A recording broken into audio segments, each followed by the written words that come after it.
చర్చికి రండి, ప్రార్థన చేస్తాను, దేవుడు తగిన సమయం ముందు మీకు బిడ్డలను ఇస్తాను అంటే బాగుండు.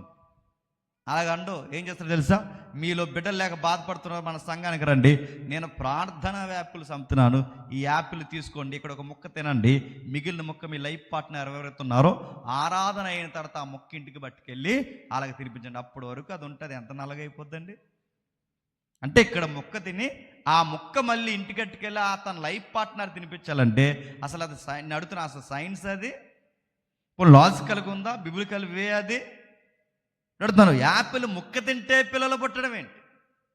మరొక ఆయన ఈయన ఏం చేస్తాడంటే, ఇక యాపిల్ అంటే కాస్ట్ అనుకునేటట్టు నాకు తెలియదు, కానీ మరొక ఆయన ఇంక అట్టిపూలు అమ్మడం మొదలెట్టాడు. అట్టిపూలు తింటే పిల్లలు పుడతారు. అట్టిపూలు తింటే పిల్లలు పుడతారా? ఫ్రీ మోషన్ అవుతుంది, పిల్లలు పుడతారా? నడుతున్నాను.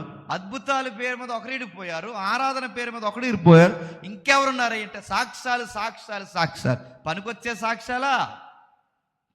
ఒకప్పుడు సాక్ష్యం అంటే తెలుసా? గుర్తుపెట్టుకోండి, సాక్ష్యం అంటే ఈ అయ్యగారి వాక్యం అన్న తర్వాత నేను తాగుడు మానేశానండి, మంచి సాక్ష్యం.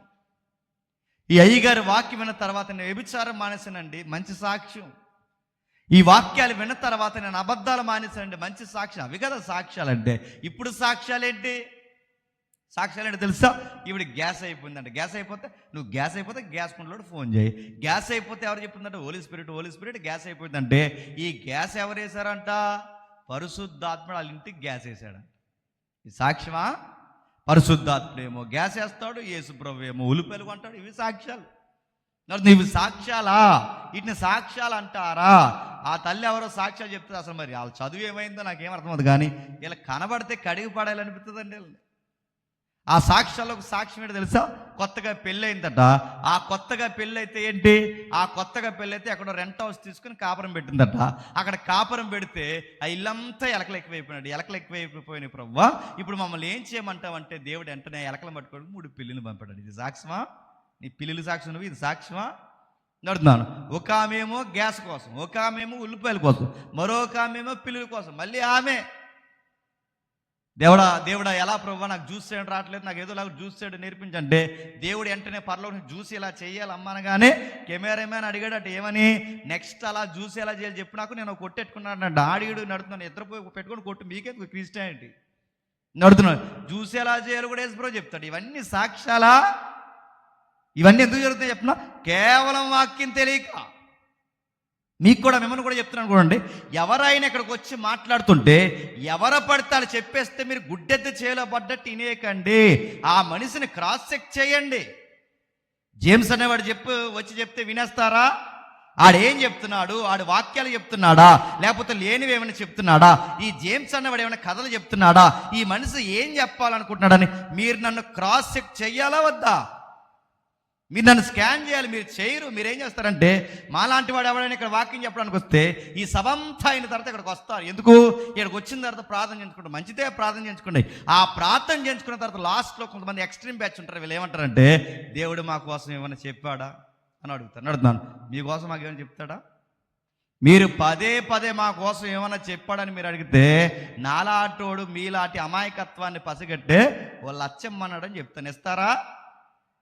నేను అడుగుతున్నాను, దేవుడు మీకోసం నాకేం చెప్తాడు? మీకు చెప్పాలనే మీకు బైబిల్ ఇచ్చాడు, నాకు చెప్పాలనే నాకు ఒక బైబిల్ ఇచ్చాడు.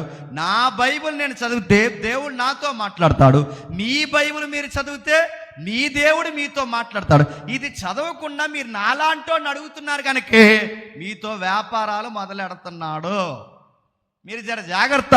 ఎవరైనా 2 నిమిషాలు ప్రార్థన చేస్తే ఆ ప్రార్థన వాక్యానుసారమో కాదో మీరు పసిగట్టాలి. ఎవరైనా ఒక పాట పాడితే అది పనికొచ్చే పాట, పనికిరాని పాట, అది డబ్బా పాట, లేదా పేరు ప్రఖ్యాతుల కోసం పాడుతున్న పాట మీరు పసిగట్టాలి. రెండవది, ఇక్కడ నిలబడి నేను మాట్లాడితే ఉన్నది వివరిస్తున్నాడా, లేనిది కిట్టిస్తున్నాడా, ఇది మీరు ప్రశ్నలతో సహా ప్రసంగాన్ని మీరు క్వశ్చన్ చేయాలి. అప్పుడు మన ఆధ్యాత్మిక జీవితాలు ఘరానాగా మోసపోకుండా ఉంటాయి. గుర్తుపెట్టుకోండి. అందుకే అన్నిటికీ అధికారం ఏంటంటే వాక్యమే ఫైనల్ అథారిటీ. ఈ వాక్యము లేకుండా పాట ఉండకూడదు, ఈ వాక్యం లేకుండా ప్రార్థన ఉండకూడదు, ఈ వాక్యము లేకుండా ప్రసంగం ఉండకూడదు, ఈ వాక్యము లేకుండా సభలు జరగకూడదు. అన్నిటికీ అల్టిమేట్ అథారిటీ ఏంటో తెలుసా? వాక్యము, వాక్యము, వాక్యం. వాక్యమే ఫైనల్ అథారిటీ. అందుకే చెబుతున్న నా చేతుల్లో ఒళ్ళు దగ్గరెట్టుకుని మాట్లాడాలనే నా చేతుల్లో ఒక బైబిల్ పెట్టాడు. వింటున్న మీరు కూడా చెప్పండి, ఒళ్ళు దగ్గరెట్టుకుని వినాలని మీకు ఒక బైబిల్ ఇచ్చాడు. అంటే మీరు వింటున్నప్పుడు చూస్తూ వినాలి, నేను చెబుతున్నప్పుడు రాయబడిన సంగతులు చూస్తూనే మీకు చెప్పాలి. ఇప్పుడు చూద్దాం, ఏంటి ఆ 10 వచనాలు ఎందుకు చదివాం? పని లేక చదివామా? ఎందుకు చదివా 10 వచనాలు? దాన్ని కాంటెక్స్ట్ అంటారు. తెలుగులో ఒక పేరా అంటే ఒక సందర్భము. ఆ కాంటెక్స్ట్ ఏదైతే ఉందో, అసలు ఏం నడుస్తుందో మనకు తెలియాలి అంటే ఆ పేరాని మనం గమనించాలి. ఆ 10 వచనాలు చదువుతున్నప్పుడు మనకు అర్థమవుతుంది. చూడండి, యెహోవా నా రక్షణకర్తయగు దేవా, రాత్రి వేళ నీ సన్నిధిని నేను మొరపెట్టిన నాడు. అంటే ఏమంటున్నాడు ఈ కీర్తనకారుడు? బైబిల్లో చాలా కీర్తనలు ఉన్నాయి, ప్రతి కీర్తనకి ఒక చరిత్ర ఉంది. ప్రతి కీర్తన వెనకాల చరిత్రే కాదు, గుండె లోతుల్లో నుంచి ఏడ్చిన కన్నీళ్ళ అగాధం ఉంది. ఇంకా ప్రతి కీర్తనకు ఒక సందర్భము, చరిత్ర, వ్యక్తుల యొక్క అగాధము, ప్రార్థన, భక్తి, దేవుడితో ఎలా పెనుగులాడారో ఒక సుదీర్ఘమైన నేపథ్యం నడిచింది. ఇవన్నీ పరిగణలోకి తీసుకుంటేనే ఆ విషయం మనకు అర్థమవుద్ది. ఇంకా చెప్తాను వినండి, ఈ కీర్తనే కాదు, సుమారు ఈ 150 కీర్తనలో ఒక్కొక్క కీర్తనకి ఒక్కొక్క భక్తుడు, ఒక్కొక్క భక్తుడి వెనక ఒక్కొక్క అగాధం, వీటి వెనకాల ఒక చరిత్ర ముడిపడి ఉంది. కానీ కీర్తనలు గాలికి వదిలేస్తాం. ఆ కీర్తనలు ఏం చేస్తారంటే, కొంతమంది 127వ కీర్తన చదవాలనుకుంటే ఎప్పుడు చదువుతారు చెప్పండి? 127వ కీర్తన చదవాలంటే ఎవరికైనా పిల్లలైనా పుట్టాలి, చెప్పండి, ఇల్లైనా కట్టాలి, లేకపోతే ఆ కీర్తన గుర్తొస్తుందా? చదవరు. 90వ కీర్తన చదవాలనుకోండి, చెప్పండి, ఈదులు ఎవరో చచ్చిపోలేదు, చదవరది నడుతున్నాను. 90వ కీర్తన చదవాలంటే ఎవరో చచ్చిపోవాలి. 127వ కీర్తన చదవాలంటే పిల్లలైనా పుట్టాలి, ఇల్లైనా కట్టాలి. ఎఫెసీ పత్రిక 5వ అధ్యాయం చదవాలంటే పెళ్ళి అవ్వాలి. బైబిల్ని అలా చదవచ్చా? అది సందర్భమా? అలా సందర్భం లేకుండా అలా చదివితే మీరు వాక్యానికి విరుద్ధంగా నడిచిన వారు అవుతారు. బైబిల్ ఒక వార్నింగ్ ఇచ్చింది, ఆ వార్నింగ్ చెప్పిన, ఇందులో ఒకటి కలపొద్దు, ఒకటి తీయొద్దు. తెలిస్తే తెలుసు, తెలియకపోతే తెలియదు. నీవింటికి, సావుకి, పెళ్ళికి నీ ఇష్టానుసారంగా ఈ వాక్యాలు తిప్పావో నిన్ను తిప్పుతాడేమనుకుంటున్నావు. అందుకే తెలిస్తే తెలుసు, తెలియకపోతే తెలియదు. మనం ఏది ఆధ్యాత్మికంగా కోడ్ చేసుకున్నా అసలు విషయాన్ని గాలికి వదిలేయకూడదు. ఇప్పుడు ఏంటి దాని సందర్భం ఏంటంటే, ఎవరో ప్రార్థన చేస్తున్నాడు, ఏమని? యెహోవా నా రక్షణకర్తయగు దేవా, రాత్రి వేళ నేను నీ సన్నిధిని మొరపెట్టున్నాడు, నా ప్రార్థన నీ సన్నిధిని చేరునుగాక. ఇప్పుడు చెప్పండి, ఇది పాట ప్రార్థన? చెప్పండి, ఇది పాట ప్రార్థన? ప్రార్థనే కానీ పాట. అంటే ఆ ప్రార్థన ఎందుకు వచ్చిందంటే, ఎవరో వ్యక్తి ఏడుస్తున్నాడు. అసలు ఎందుకు ఏడుస్తుంటే, ఏదో తన గుండెల్లో బాధ ఉంది. ఆ ఏడుపుతో కూడిన బాధనే లైఫ్లో ఒకే ఒక్క పాట రాశాడు ఈ రచయిత. ఆ రాసింది ఎవరు? దావీదు కాదు. ఆ రాసింది ఎవరు? కోరాహు కాదు. ఆ రాసింది ఎవరు? మోసే కాదు. ఆ పాట రాసింది సొలొమోను కాదు. ఆ పాట రాసింది ఒకే ఒక వ్యక్తి జీవితంలో, పాస్టర్ గారు అబ్బాయి. బాగా వినాలి, పాస్టర్ గారు అబ్బాయి ఎందుకింత ఎలా ఏడుస్తున్నాడు? పాస్టర్ గారు కుటుంబానికి తిరగలేక. నేను అడుగుతున్నాను, దైవజను కుటుంబంలో పుట్టినోడు ఎలా ఏడుస్తున్నాడంటే, మన కుటుంబంలో దైవజనులు ఉన్నారా? మన వెనకాల మన ముత్తాతల ప్రార్థనా పరులా నడుతున్నాను. మన బిడ్డల భవిష్యత్తు ఎంత కన్నీరు అవుతాదన్నది మనకి భయము భక్తి నేర్పే కీర్తనే ఈ 88వ కీర్తన. ఏముంది ఆ కీర్తనలో? నా ప్రార్థన నీ సన్నిధిని చేరునుగాక, నా మొరకి చెవియొగ్గుము, నేను ఆపదలతో నిండి ఉన్నాను, నా ప్రాణము పాతాళానికి సమీపించున్నది, సమాధిలోనికి దిగువారిలో నేను ఒక్కనిగా ఎంచబడుతున్నంటే ఆయన ఏమంటున్నాడు? రేపొద్దున మా ఈదులో ఎవరు చనిపోతారు అంటే అందరి చెయ్యి ఎవరి వైపు చూపిస్తున్నారు తెలుసా? ప్రభువా నా వైపే చూపిస్తున్నారంటే నేను ఏడ్చి ఏడ్చి ఏడ్చి ఏడ్చి ఈ కన్నీళ్ళకే చచ్చిపోయేలా ఉన్నా. నా ఏడుపు నేను చెప్పుకోలేనిది. రాత్రంతా ఏడుస్తున్నాను, దేవారాత్రులు ఏడుస్తున్నాను, మోకాళ్ళేసి ఏడుస్తున్నాను. ఎంతగా ఏడుస్తున్నానంటే రేపొద్దున చనిపోయే వారి పేరు ఎవరిదరా అని ఊరిలో మాట్లాడుకుంటే నెక్స్ట్ వరుసలో నేనే ఉన్నా. అంత ఏడుస్తున్నాను. ఇంకా కింద చెప్తున్నాడు చూడండి, నేను త్రాణలేని వాళ్ళని వల్ల అయిపోయింది. ఇక నా ఓపు కుసించిపోయింది. చచ్చిన వారిలో ఎడవబడిన సమాధిలాగా నా బ్రతుకు మారిపోయింది. నేను సమాధిలో పడి ఉన్న హతులైపోయినారు ఎలా ఉంటారో అలా ఉనంటే తన బాధకు ఆయన ఇస్తున్న ఎక్స్ప్రెషన్ అది. తన బాధను ఎవరిస్తున్నాడు? ఏమంటున్నాడంటే సమాధిలో పడిపోయిన హతులు ఎలా ఉంటారో అలా ఉంది నా కండిషన్. ఇంకా ఎలా ఉన్నది? సమాధికి పోయేవారు నెక్స్ట్ ఎవరు అంటే నెక్స్ట్ వర్స్ నాదే అన్నట్టుంది. ఇంకా స్మరణకు రాని వ్యక్తుల వలె అయిపోయాను.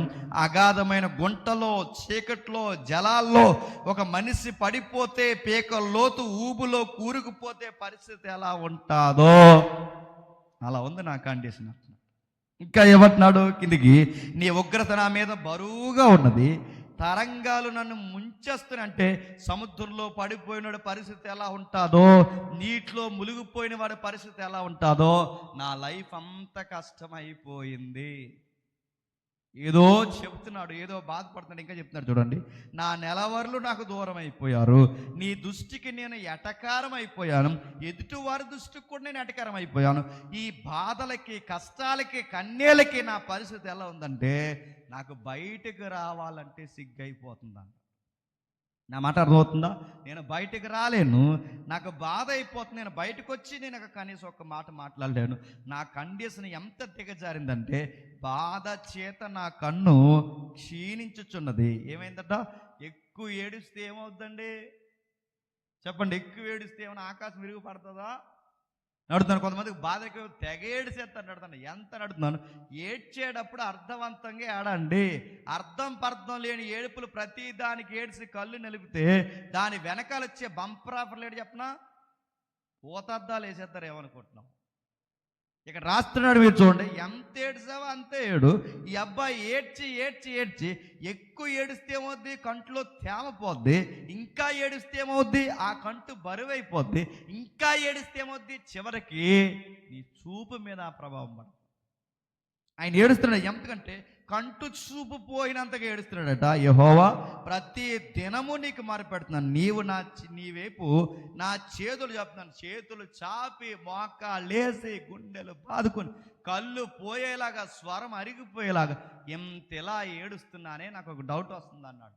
ఏంటి ఆ డౌట్ అంటే, మృతులకు నువ్వు అద్భుతములు చూపెదవా? Question mark. నెక్స్ట్, ప్రేతలు లేచి నిన్ను స్తుతించదురా? మళ్ళీ క్వశ్చన్ మార్క్. అంటే దాని అర్థం ఏంటి? నువ్వేదన్నా అద్భుతం చేయాలనుకుంటే నేను బతుకుండగానే చెయ్యి. నువ్వేదన్నా అద్భుతం చేస్తే నేను చూడాలనుకుంటే నేను బతుకుండగానే చెయ్యి. తీరా నేను చచ్చాక చేస్తే శవాలుగా నేను లేచి నీకేమైనా స్తుతి ఆరాధన చేయగలనా? అంటే నేను బతుకుండగా నాకు ఏదైనా అద్భుతం చేయి. ఎంతకాలం వేడుస్తున్నాను, నా మొర వింటున్నావా లేదా? నా ఈదులో వాళ్ళకి ఎటకారం అయ్యాను, నా ఊర్లో వారికి ఎటకారం అయ్యాను, నా చుట్టూ ఉన్న వాళ్ళందరికీ ఎటకారం అయిపోయిన చివరికి నా బాధల, కన్నీళ్ళు, ఇబ్బందుల చేత నా ముఖం చెల్లక నేను బయటికి రాలేకపోతున్నానన్న.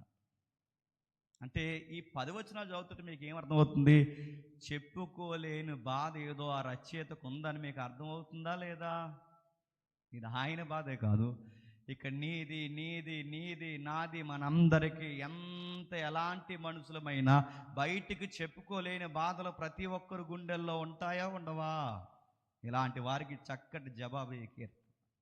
ఆయన ఎవరికీ చెప్పలేడు, ఎవరితో పంచుకోలేడు, ఎవరి దగ్గర కూడా ఆయనకి జవాబు దొరకదు. ఎంతలా కొట్టుమిట్టాడిపోతున్నాడంటే తన ఆరోగ్యం పోయింది, ఎముకలు కనబడేంతగా ఎండిపోయాడు, తన జీవితం అంతా కుసించిపోయింది, కంటి చూపు దెబ్బతినేసింది. ఎంతెలాగైపోయిన ఆయన అంటున్నాడు, ఏంటి నా పరిస్థితి?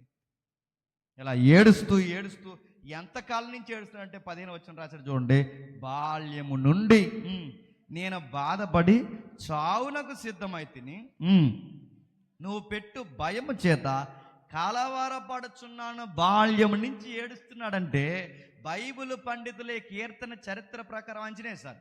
చరిత్ర ప్రకారం అంచనేస్తే ఈ కీర్తన రాసే సమయానికి కీర్తనాకారుడి వయసు 25 ఇయర్స్ ఉంటుందంట. ఎంత? 25 ఇయర్స్. ఈ సభ పేరేంటి? యువత, నీ జీవితం విలువ నీకు తెలుసా? అంటే ఈ కీర్తన రాసిన ఆయన కూడా ఎవరు? ఒక యువకుడు. ఆయన ఎంత కాలం వయసులో రాశాడు చెప్పండి? 25 ఇయర్స్. అంటే 25 సంవత్సరాల కుర్రోడు ఏడుస్తున్నాడు. పోనీ 5 ఏళ్ళు పక్కన పెడితే ఎన్ని సంవత్సరం నుంచి ఏడుస్తున్నాడంటే 20 ఇయర్స్ నుంచి ఏడుస్తున్నాడు. ఇప్పుడు అడుగుతున్నాను ప్రశ్న, చెప్పండి. 20 ఏళ్ళ టీనేజ్ అమ్మాయిలైనా టీనేజ్ అబ్బాయిలైనా లేదా యంగ్ బాయ్స్ యంగ్ గర్ల్స్ దేనికి ఏడుస్తారు? నేను చెప్పనా? మళ్ళీ చెప్తున్నాను వినండి. దేనికి ఏడుస్తారు చెప్తాను వినండి. ఫోన్ కొనకపోతే ఏడుస్తారు. వీళ్ళకి ఎంత ఫోన్ పిచ్చి అంటే తినేటప్పుడు ఫోను, నడిచేటప్పుడు ఫోను, ఇంకా కాలేజీకి పోయేటప్పుడు ఫోను, బైక్ మీద ఫోను, బస్ స్టాండ్లో ఫోను, తిన్నప్పుడు చివరికి బాత్రూమ్ పోయినా ఫోనే. బాత్రూంలో ఫోన్ ఎందుకురా? నడుతున్నా బాత్రూంలో ఫోన్ దేనికి? ఎందుకంటే ఒకప్పుడు పెద్దవారికి ఉదయకాలం కాలకృత్యాలు అవ్వాలంటే అంటే ఏంటని అడగండి, ఎందుకన్నా తెలుగు మాట్లాడలేము. ఉదయకాలం వాళ్ళ కాలకృత్యాలు అవ్వాలి అంటే వాళ్ళు టీ తాగితేనో కాఫీ తాగితేనో చుట్టగాలిస్తేనే అయ్యేవి. అది పెద్దోళ్ళ అలవాటు. ఇప్పుడు జెన్జీ జనరేషన్ ఏంటో తెలుసా? బాత్రూమ్కి ఫోన్ అట్టిపోతున్నారు. బాత్రూమ్కి ఫోన్ ఎందుకు? ఇప్పుడు వీడికి లోపల కార్యక్రమాలు జరగాలంటే వీడికి ఫోన్ ఉంటే కానీ కార్యక్రమాలు. ఏంటా కార్యక్రమాలు అంటే ఆ నైట్ ఎప్పుడో ఈడ ఇన్స్టాలోనో ఫేస్బుక్లోనో ఒక ఫోటో అప్లోడ్ చేశాడు. ఆ అప్లోడ్ చేసిన ఫోటోకి లైక్లు డిస్లైక్లు కామెంట్లు ఏంటో ఇప్పుడు తెలుసుకుంటే కానీ వీడికి తిన్న జరగదు. చెప్పండి, బాత్రూమ్ రాదు, స్నానం చేయడు. వీడికి ఇంత ఫోన్ పిచ్చి. ఇప్పుడు ఎవనొస్తుడికి ఏం పిచ్చి చెప్పండి? అమ్మంటే ప్రేమ ఉందా? లేదు. నాన్న ఎంత కష్టపడుతున్నాడో బాధ్యత కూడా తెలుసా? పట్టదు. వీళ్ళకి ఏం పిచ్చి అంటే సోషల్ మీడియా పిచ్చి. 20 ఏళ్ళ పిల్లలు దేనికి ఏడుస్తున్నారు? 25 ఏళ్ళ పిల్లలు దేనికి ఇస్తున్నారు? ఫోన్లకి ఏడుస్తారు. కొంతమంది మగ పిల్లలు అయితే బండ్లు కొనివ్వకపోతే ఏడుస్తారు. ఒక కుర్రవాడు ఈ మధ్యకాలంలో చనిపోయాడు, మీరు చూసారు లేదో? ఆ చనిపోయిన కుర్రోడు ఎందుకు చనిపోయాడు తెలుసా? ఆ కుర్రోడు చనిపోయింది. వాడు ఇంటర్మీడియట్ లింగ్ మంచి చదివి ఇంటర్మీడియట్ అండి. వాడు ఇంటర్మీడియట్ చదివిన విషయం ఏదైతుందో, వాడు ఇంటర్మీడియట్ చదివి క్లాసిక్ కాలేజీలో వాళ్ళ నాన్న చదివిస్తుంటే అందరూ ఫ్రెండ్స్ అందరూ కార్ల మీద వస్తున్నారట. అందరూ కార్ల మీద వస్తే ఈ అబ్బాయికి నామేసి అనిపించి వాళ్ళ నాన్న కారు కానమని. వాళ్ళ నాన్న అన్నాడు, మనకి ఎందుకు నాన్న, రూపాయి కష్టపడి నేను చదివిస్తున్నాను, మన కార్లు ఎందుకురా అని అడిగితే ఈ అబ్బాయి అన్నాడట, నువ్వు కొంటే కానీ కుదరదు అన్నాడట. ఎందుకురా కారు అని అడిగితే నాకు డాడీ కారు కావాలంటే, సర్లే ఏదో కారు కొంటానంటే అప్పుడు ఈ అబ్బాయి అంటే ఏ కారు పడితే ఆ కారు కాదు, నాకు BMW కావాలన్నాడు. BMW అంటే మాట్లాడండి. చివరికి వాళ్ళ నాన్న నేను BMW కొనలేనురా, మన స్తోమత అంత కాదరంటే, మీరు పేపర్లో న్యూస్ వచ్చింది మీరు చూసారు లేదో, వార్తలు వచ్చాయి మీరు చూసారు లేదో, నాన్న BMW కారు కొనలేదని ఇంటర్మీడియట్ కుర్రాడు సూసైడ్ చేసుకుని చచ్చిపోయాడు. మీకు తెలుసా? నేను అడుగుతున్నా, యువత దేనికోసం ఏడుస్తారు? మొబైల్స్ కోసం ఏడుస్తారు, బైక్స్ కోసం ఏడుస్తారు, ఇంకా వాళ్ళకి కావలసిన వస్తువుల కోసం ఏడుస్తారు. కొంతమంది ఎక్స్ట్రీమ్ బ్యాచ్ ఉంటారు, వీళ్ళ వ్యక్తుల కోసం ఏడుస్తారు. అంటే ఏంటి వ్యక్తుల కోసం అంటే, ఒకడు వస్తువుల కోసం ఏడుస్తాడు, మరికొంతమంది సోకులు సరదాల కోసం ఏడుస్తారు, మరికొంతమంది ఉంటారు ఈడెందుకు ఏడుస్తున్నాడు, ఈడు తెల్లాడుతుంటే ఇలా 3-5 ఉన్న పిల్ల కోసం ఏడుస్తున్నాడు. వీడొక జబ్బిడికి. నేను అడుగుతున్నాను, ఆ పిల్ల కోసం ఈడు ఏడుస్తుంటే ఈడి కోసం ఆ పిల్ల ఏడుస్తుంటారు. అంటే వీళ్ళని అడుగుతుంది అంటే ఇంకా ఏడుపులేవులు అంటే చదువు కోసం ఏడ్చే వాళ్ళు ఉన్నారా?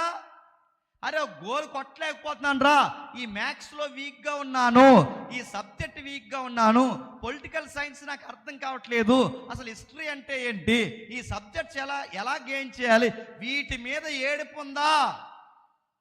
లవ్వులు మీరు చూసారు లేదో, ప్రేమల కోసం ఏడ్చేవాళ్ళు ఉన్నారు. అందుకే ఈ అబ్బాయిని అడుగుతాను, ఈ అబ్బాయి ఎందుకు ఏడుస్తున్నాడు? వస్తువులు కొనలేదని ఏడుస్తున్నాడా? ఈ అబ్బాయి ఎందుకు ఏడుస్తున్నాడు? మొబైల్ లేదని ఏడుస్తున్నాడా? ఈ అబ్బాయి ఎందుకు ఏడుస్తున్నాడు? ఎవరైనా ప్రేమించి ప్రేమలో ఓడిపోయి ఏడుస్తున్నాడా? ఇలాంటి చెత్తాచెదారం ఏది ఆ అబ్బాయి జీవితంలో లేదు. మరి ఎందుకు ఏడుస్తున్నాడు తెలియాలి అంటే ఆ చిన్న అక్షరాలతో రాసి ఉంది చూడండి ఒకసారి, చిన్న అక్షరాలు చదవండి పైన.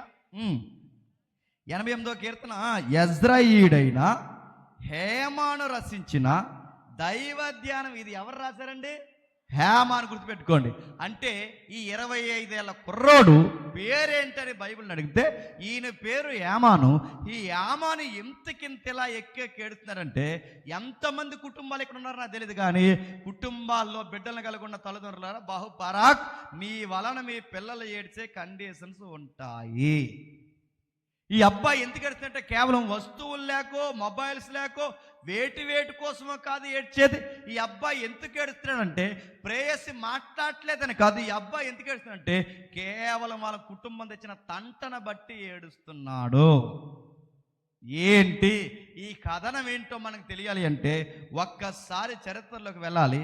ఈ కాంటెక్స్ట్ని అర్థం చేసుకోవడానికి సపోర్ట్గా కొన్ని రిఫరెన్స్లు మనం తీసుకుందాం. ఒకసారి మొదటి దినవృత్తాంతాలు 6వ అధ్యాయం తీయండి. మొదటి దినవృత్తాంతాల గ్రంథం 6వ అధ్యాయం, మొదటి దినవృత్తాంతాల గ్రంథం 6వ అధ్యాయం 33వ వచనం. మొదటి దినవృత్తాంతాల గ్రంథం 6వ అధ్యాయం 33వ వచనం చదవమ్మా. ఈ ప్రకారము తమ కుమారులతో కలిసి కనిపెట్టుచున్న వారు ఎవరనగా కహాతీల కుమారులలో గాయకుడకు హేమను. ప్రశ్న అడుగుతుందని చెప్పండి. ఈ అబ్బాయి ఎవరి తాలికంట? కహాతీల తాలికట. ఇప్పుడు అడుగుతున్నాను, కహాతీలంటే ఎవరు? అన్ని ప్రశ్నలే మనకు చెప్పండి. కహాతీలంటే ఎవరు? కహాతీలంటే బాగా వినండి. యాకోబు గారు తెలుసా? యాకోబు గారికి 12 మంది కొడుకులు. ఆ 12 మంది కొడుకుల్లో ఒక కొడుకు లేవి. ఈ లేవీలు ఎవరైతున్నాడో ఈ లేవికి కొడుకులు కొడుకులు కొడుకులు పుడితే ఆ కొడుకుల్లో ఒక కొడుకు కహతి. ఆ కహతీలకు పుట్టిన పిల్లల్నే కహతీలు అంటారు. గుర్తుపెట్టుకోండి. వీళ్ళందరూ ఎవరయ్యంటే ప్రత్యక్షంగా పరోక్షంగా మాట్లాడుకున్న వీళ్ళందరూ దైవజనుల కుటుంబం. ఇప్పుడు అడుగుతున్నాను, దైవజనుల కుటుంబంలో ఉన్నవాడు ఎంతలా ఏడుస్తున్నాడు? ఏదో ఉంది కథను ఇంకా రాస్తున్నారు చూడండి. కహాతీల కుమారుల్లో ఎవరంటే ఈయన గాయకుడకు హేమాను. ఈయన ఎవరు? ఈయన రచయితే కాదు, చెప్పండి, గాయకుడు. ఈయన గాయకుడే కాదు, రచయిత. అంటే ఈయనకుండే క్వాలిఫికేషన్స్ అవన్నీ ఇంకా ఏమున్నాయి? ఒక్కసారి ఇదే మొదటి దినవృత్తాంతాలు 25వ అధ్యాయం తీయండి.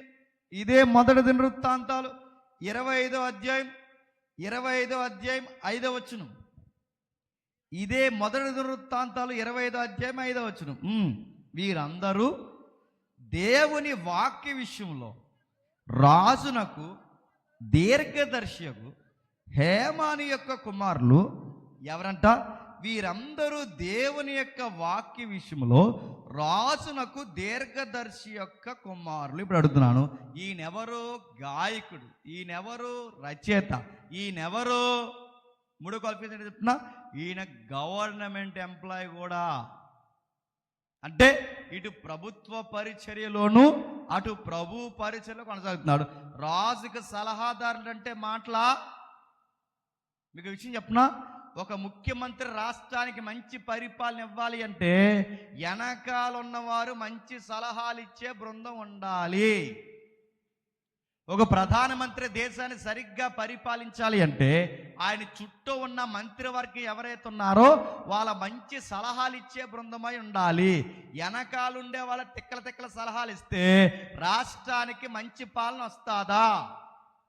అందుకే ఒక ముఖ్యమంత్రి మంచి పరిపాలన అంటే ఒక్కడుంటే సరిపోదు, ఆ వెనకాల ఉన్నవారు సరైన సలహాలు ఇవ్వాలి. రెండవది, ప్రధానమంత్రి సరిగ్గా పరిపాలించాలి అంటే ఆ వెనకాల ఉన్నవారు సరైన సలహాలు ఇవ్వాలి. ఒక రాజు సరిగ్గా పరిపాలించాలి అంటే సలహాలు ఇచ్చే బృందం సరిగ్గా ఉండాలి. ఈ రాజు గారికి సలహాలు ఇచ్చే చక్కటి బృందంలో యాక్టివ్ మెంబర్ ఎవరో తెలుసా? హేమాన్. అంటే ఇటు రాజుకి అటు దేవుడికి ఉపయోగకరమైన స్థితిలో ఉన్నాడు. ఇన్ని స్థితిగతులు ఉన్నప్పుడు ఈయన ఎందుకు ఏడుస్తున్నాడు? మళ్ళీ అడుగుతున్నాం, చెప్పండి. ఈయన గాయకుడు, చెప్పండి, రచయిత, చెప్పండి, ఇప్పుడు గవర్నమెంట్కి సలహాలు ఇచ్చే బృందంలో ఉన్నాడు. పైగా ఆ రోజుల్లో పరిపాలిస్తున్న రాజు ఎవరండి? 20వ అధ్యాయంలో దావీదు గారు. ఎవరు? దావీదు గారు. దావీదు లాంటి మహానుభావుడికే సలహాలు ఇస్తున్నాడు అంటే చిన్నోడు కాదు. అంటే గవర్నమెంట్ సెక్టర్లోను హై క్యాడర్లో ఉన్నాడు, సింగింగ్లోను చక్కగా ఉన్నాడు, ఇంకా రచన ఏదైతే ఉందో ఆ లిరిక్స్ చాలా చక్కగా రాస్తాడు. ఎంత బాగా ఉన్న ఆయనకి అన్నిటికన్నా గొప్ప అర్హత ఉంది. ఆ గొప్ప అర్హత ఏంటో ఒక్కసారి మళ్ళీ 6వ అధ్యాయం తీయండి. ఎందుకు బాధపడతాడు మనకు అర్థమవుద్ది. 6వ అధ్యాయం, అదే వృత్తాంత గ్రంథం 6వ అధ్యాయం 33వ వచనం. మళ్ళీ చదువమ్మ, వచ్చిన మొదటి నుంచి చదువు. ఈ ప్రకారము తమ కుమారులతో కలిసి కనిపెట్టుచున్న వారు ఎవరనగా కహాతీయుల కుమారులో గాయకుడగు హేమాను, ఇతడు సమూయేలు కుమారుడగు హేవేలునకు పుట్టినవాడు. ఇప్పుడు చెప్పండి, అన్నిటికన్నా హై క్యాడర్ ఏంటో తెలుసా? సమూయేలు గారి మనవడు. ఇప్పుడు బాధ, సమూయేలు గారి మనవడు ఎందుకింతలా ఏడుస్తున్నాడు? సమూయేలు గారి మనవడే అడ్డం ఏంటి? సమూయేలు గారి మనవడికి ఇంత బాధ ఏంటి? ఆయన గాయకుడు, రచయిత, గవర్నమెంట్కి సలహాదారుడు, ఇంత హై కేటగిరీనికున్న ఇప్పుడు బాధాకరమైన సంగతి ఏంటంటే సమూయేలు గారి మనవడే కూడా ఎడుతుంది. ఎలా ఉందంటే పేరు గొప్ప, చెప్పండి, ఊరు దిబ్బన్నట్టుంది. ఇంత సమూయేలు గారి మనవడై ఉండి కూడా ఏడుస్తున్నాడంటే ఏదో అగాధం ఉంది. ఏం అగాధం ఉందో తెలియాలి అంటే సమూయేలు గారి నాన్నగారి పేరు ఏంటంట? క్షమించండి, సమూయేలు మనవడు అంటే హేమాను నాన్నగారి పేరు ఏంటంట? యోవేలు. అంటే సమూయేలు గారి పెద్ద కొడుకు పేరే యోవేలు. యోవేలుకు పుట్టిన ఈయన ఎలా ఎందుకు ఏడుస్తారో తెలియాలంటే అసలు సమూయేలు పేరంటే మాటలా? సమూయేలు గారు ఎలాంటి కండిషన్లో పుట్టాడండి? ఆయన సమూయేలు గారు ఎలాంటి పరిస్థితులు పుట్టాడండి? సమూయేలు గారు పుట్టే సమయానికి దేశ పరిస్థితులు బాగున్నాయా? సమూయేలు గారు పుట్టే సమయానికి దేశ పరిస్థితులు ఎంత గొడ్డుబారిపోయండి, ఎంత గొడ్డుబారిపోయో తెలియాలంటే అసలు దీని వెనక చరిత్ర ఏంటో మనకు తెలిస్తే ఎంతకింతలా ఏడుస్తున్నాడు మనకు అర్థమవుద్ది. అసలు ఏం జరిగిందో ఒక్కసారి రిఫరెన్స్లన్నీ అలా ఉంచి ఇంకా బాగా అర్థం చేసుకోండి. న్యాయాధిపతుల గ్రంథం తీయండి ఒకసారి. న్యాయాధిపతుల గ్రంథం చివరి అధ్యాయం, న్యాయాధిపతుల గ్రంథం చివరి అధ్యాయం చివరి వచనం చదవండి. న్యాయాధిపతుల గ్రంథం చివరి అధ్యాయం చివరి వచనం. ఆ దినములలో ఇశ్రాయేలుకి ఎవరు లేడట? రాజు లేడు. ప్రతి వాడును తమ తమ ఇష్టానుసారముగా ప్రవర్తించుచూ వచ్చెను. ఏంటట? ఆ దినముల్లో ఇశ్రాయేలుకి రాజు లేడు. ఏ దినాలంటే ఇశ్రాయేల్ 430 సంవత్సరాలు ఐగుప్తిలో బానిసలుకుంటే వాళ్ళు నడిపించిన నాయకుడు ఎవరు? మోసే గారు. ఆ మోసే గారు తర్వాత ఆయన చనిపోతే ఆ నాయకత్వాన్ని పుణుకుబుచ్చుకున్నది ఎవరు? యెహోషువ. ఈ యెహోషువ భూభాగాలు పంచి ఆయన కూడా చనిపోతే ఆ తర్వాత నాయకత్వాన్ని దేవుడు ఎవరి చేతుల్లో పెట్టాడు? న్యాయాధిపతుల చేతుల్లో పెట్టాడు. ఈ న్యాయాధిపతులు కూడా ఒక్కరైనా తినకున్నారా? ఒక్కొక్కరు ఒక్కోలాగా దేవుడిని బాధ పెట్టారు. ఇదంతా న్యాయాధిపతుల కాలం కూడా అయిపోతే ఆ దినముల్లో ఇశ్రాయేలుకి సరి అయిన న్యాయాధిపతి లేడు, రాజు లేడు. రాజు లేడు, న్యాయాధిపతి లేడు. రాజు న్యాయాధిపతి లేకపోతే సమాజం ఎలా ఉంటుందండి? పట్టుకోగలమా? మీకు అర్థం అవడానికి ఒక ఉదాహరణ చెప్తాను వినండి. మీ మండలానికి లేదా మీ తాలూకా ప్రాంతానికి పోలీస్ స్టేషనే లేదనుకోండి, ఊరు ఎలా ఉంటుంది? పట్టుకోగలమా? మళ్ళీ అడుగుతాను చెప్పండి. పోలీసులే కాదు, మీ నియోజకవర్గానికి ఎమ్మెల్యే లేడనుకోండి, నియోజకవర్గాన్ని పట్టుకోగలమా? ఇంకా రాష్ట్రానికి ముఖ్యమంత్రి లేకపోతే, దేశానికి ప్రధానమంత్రి లేకపోతే, పరిపాలించే నాయకుడు లా అండ్ ఆర్డర్ లేకపోతే, లా అండ్ ఆర్డర్ లేకపోయినా నాయకుడు లేకపోయినా సమాజాన్ని పట్టుకోగలమా? మీకు ఇంకా చెప్తాను వినండి. ఎన్ని కొత్త చట్టాలు గట్టిగా అమలు చేసే సెక్షన్స్, ఎన్ని కొత్త చట్టాలు పార్లమెంట్లో సవరణ చేయబడుతున్నాయండి. అయినా భయం ఉంది ఈ లోకానికి. మీరు గమనించండి, ఈ లోకానికి భయం ఉందా? తన భర్తని నమ్మించి మోసం చేసి 75 ముక్కలు నరికి బకెట్లేటేసిందంట. భయం ఉందా? నడుతున్నాను. తన భార్యని 150 ముక్కలు నరికి గోను చెంచులో కట్టి శ్రేష్ఠ భయం ఉందా?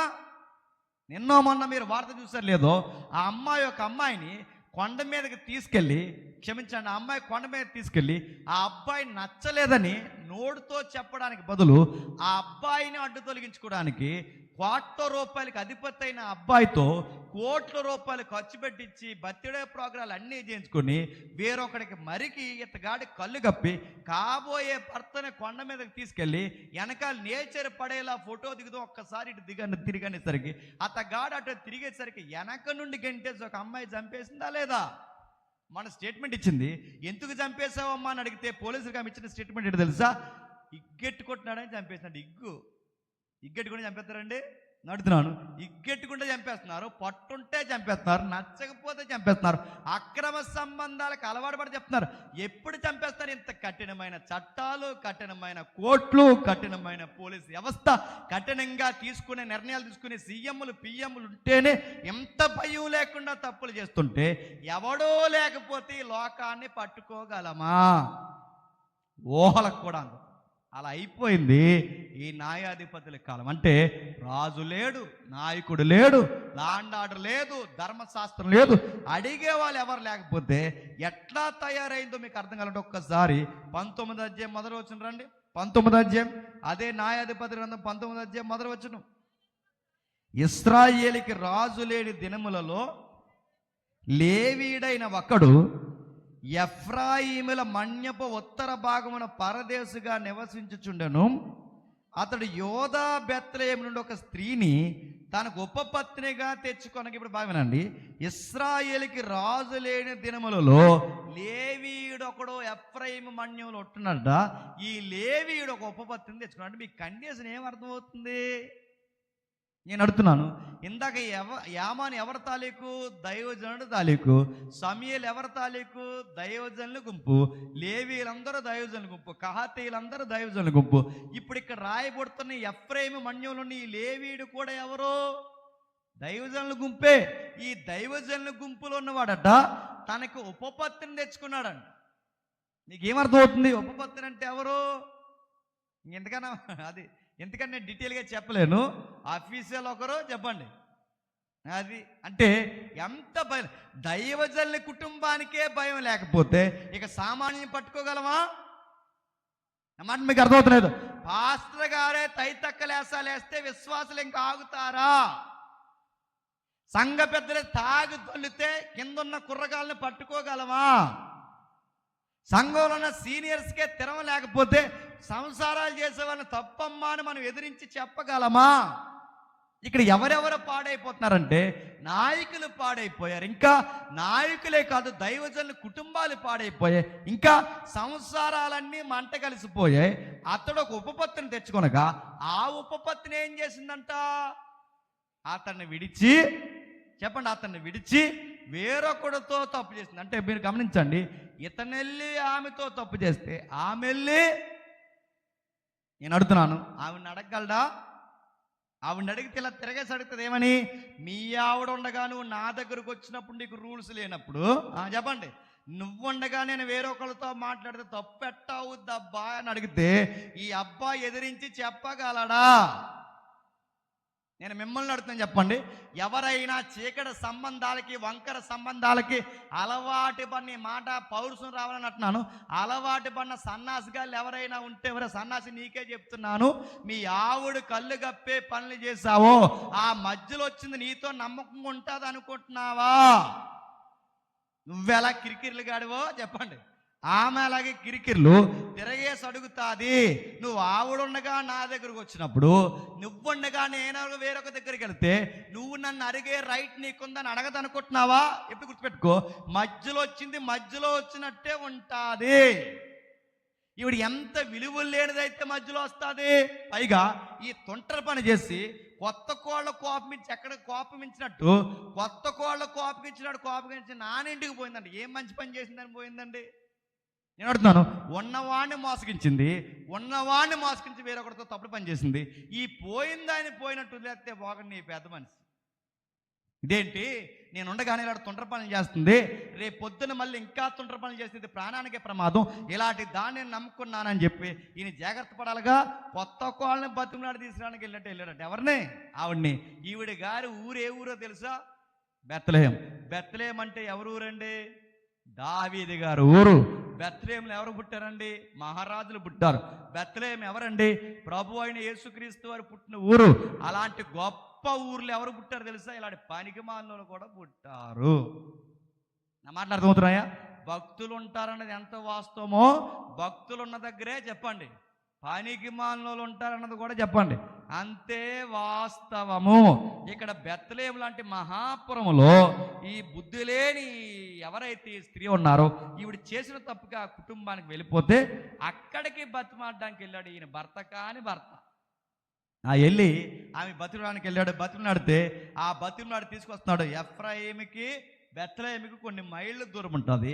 ఆ మైళ్ళ దూరం నుంచి ఈమెను బతిమాలు తీసుకొచ్చే లోపు ఎఫ్రాయిముకి దగ్గరకు వచ్చే సమయానికి ఒక ఏరియాకి వచ్చేసరికి చీకటి పడిపోయింది.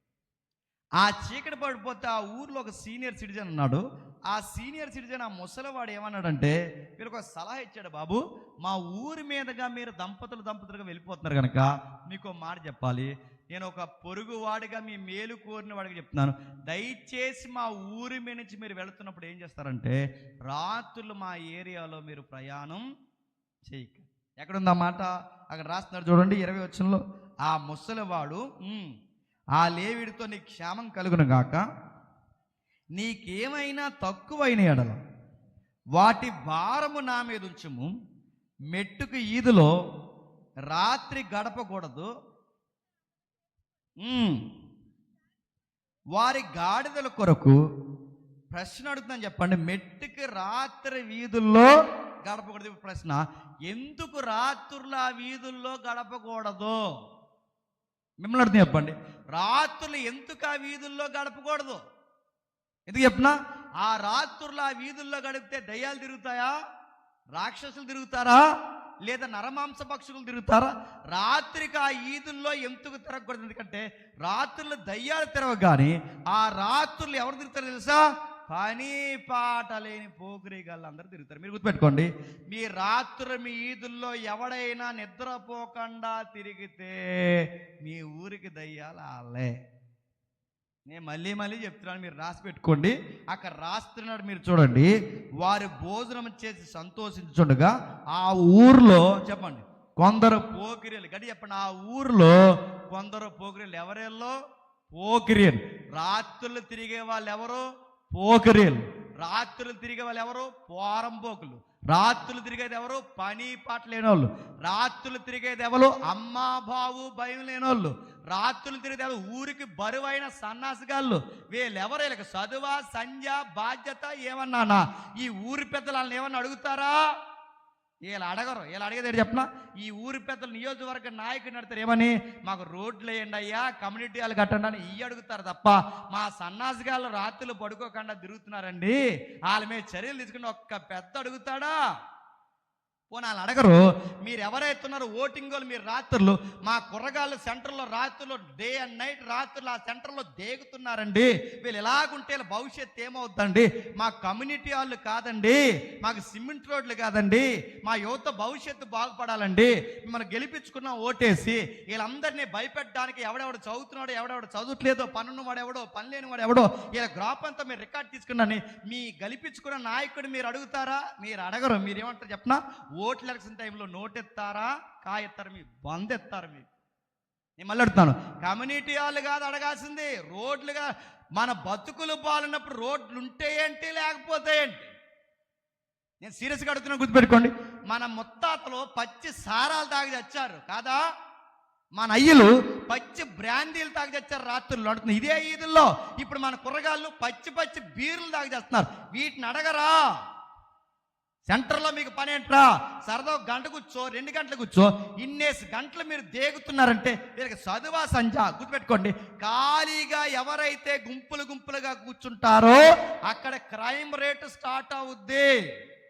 సామెతోడు చెప్పనా, ఎంటీ మైండ్ డెవిల్స్ ఫ్యాక్టరీ. ఖాళీగా ఎవడైతే ఉంటాడో ఆ ఖాళీ మైండ్ హార్ట్ అది దయ్యాల కర్మాగారం అవుద్ది.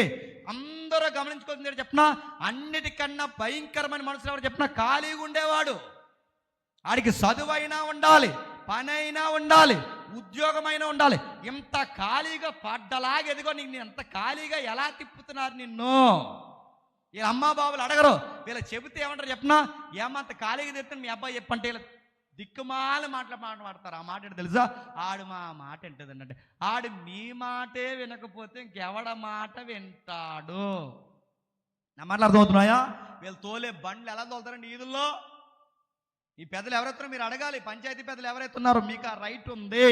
ఎవడైనా 20-30 స్పీడ్ తోలితే ఈదుల్లో గర్భిణీ స్త్రీలు తిరుగుతారు, వయసు అయిపోయిన వాళ్ళు తిరుగుతారు, చిన్న చిన్న పిల్లలు తిరుగుతారు. వీళ్ళు పెద్ద సూపర్ మ్యాన్లకి బండేసి స్పీడ్ కొడితే ఈ పసిబిడ్డలను కానీ గర్భిణీలను కానీ వయసు అయిపోయిన వాళ్ళని కానీ గుద్దితే ఎవడ ప్రాణాలకి బాధ్యతలు చెప్పండి? మీరు అడగాలి. మీరు అడిగితే ఈ కుర్రగాడికి ఒక మంద ఎడుగుతారు, మంద వెనకాల ఆడ పేరెంట్స్ వీళ్ళు వచ్చి ఏమంటారంటే, మా కుర్రోడు మా బండి మా ఇష్టం, ఆడి ఇష్టమైన తోడు మీరు ఎవరంటే అడుగుతారు. నేను మళ్ళీ చెప్తున్నాను, నీ కుర్రాడు నీకు అంత ఇంట్రెస్ట్ ఉంటే మీ ఇంట్లో తోలుకోమను, అంతగా ఇంట్రెస్ట్ ఉంటే నువ్వు వెనకాలిక్క ఆ మేడ మీద దూకించమను. అంతేగాని ఆడి ఈదుల్లో ఇష్టం వచ్చినట్టు తోలితే పెద్దలు అడుగుతారు, ఊరు అడుగుతారు. వాడెవడినైనా గుద్దితే ఎవడ వకాల్తా. నేను మళ్ళీ చెప్తాను, సమూయేలు కాలంలో ఊరికి బరువు అయిపోయిన ఎవరో తెలుసా? ఖాళీగా ఉన్న పోకిరిగాళ్ళు. నీకు ఎంత చెప్తాను వినండి, ఎంత ఖాళీ అయిపోయారంటే వీడికి చదువు సంధ్య బాధ్యత ఉండదు. కానీ వీడి కొత్త సినిమా రిలీజ్ అయ్యేసరికి, మొన్న ఏదో రిలీజ్ అయిందండి, ఇలా కొత్త సినిమా రిలీజ్ అయ్యేసరికి ఆ ఫ్లెక్స్ ఇక్కడ కడతాడు. నేను అడుగుతున్నాను, ఆ ఫ్లెక్స్ ఏమైనా తినమైన ఫ్లెక్స్ అండి? ఆడేం చేస్తాడు, ఆడుకో లింగి, ఆ ఫ్లెక్స్లో ఉన్న హీరోగాడికి ఆడుకో లింగి, ఆ నోట్లో కత్తి, ఇటోపో తలకాయ అటోపో తలకాయ, ఆడి బాడీ అంతా రక్తం, ఇలా రక్తం పిశాచి బొమ్మ తెచ్చి అక్కడ పెడితే ఆ బొమ్మ కింద ఇమేజ్ కిందట వీళ్ళ తలకాయ వీళ్ళని నరికి పడేస్తే బాగుండండి ఊర్లో. నేను సీరియస్ చెప్తాను. ఆ నరికేసే వాళ్ళు వైలెన్స్ ఫ్లెక్స్లు పెడుతున్నారంటే ఈ నియోజకవర్గంలో ఎవరు అడగరా? ఈ పంచాయతీ పెద్దలు ఎవరు అడగరా? అంటే వీళ్ళ వైలెన్స్ ఎందుకు ఎంకరేజ్ చేస్తున్నారు? ఇది తప్పు.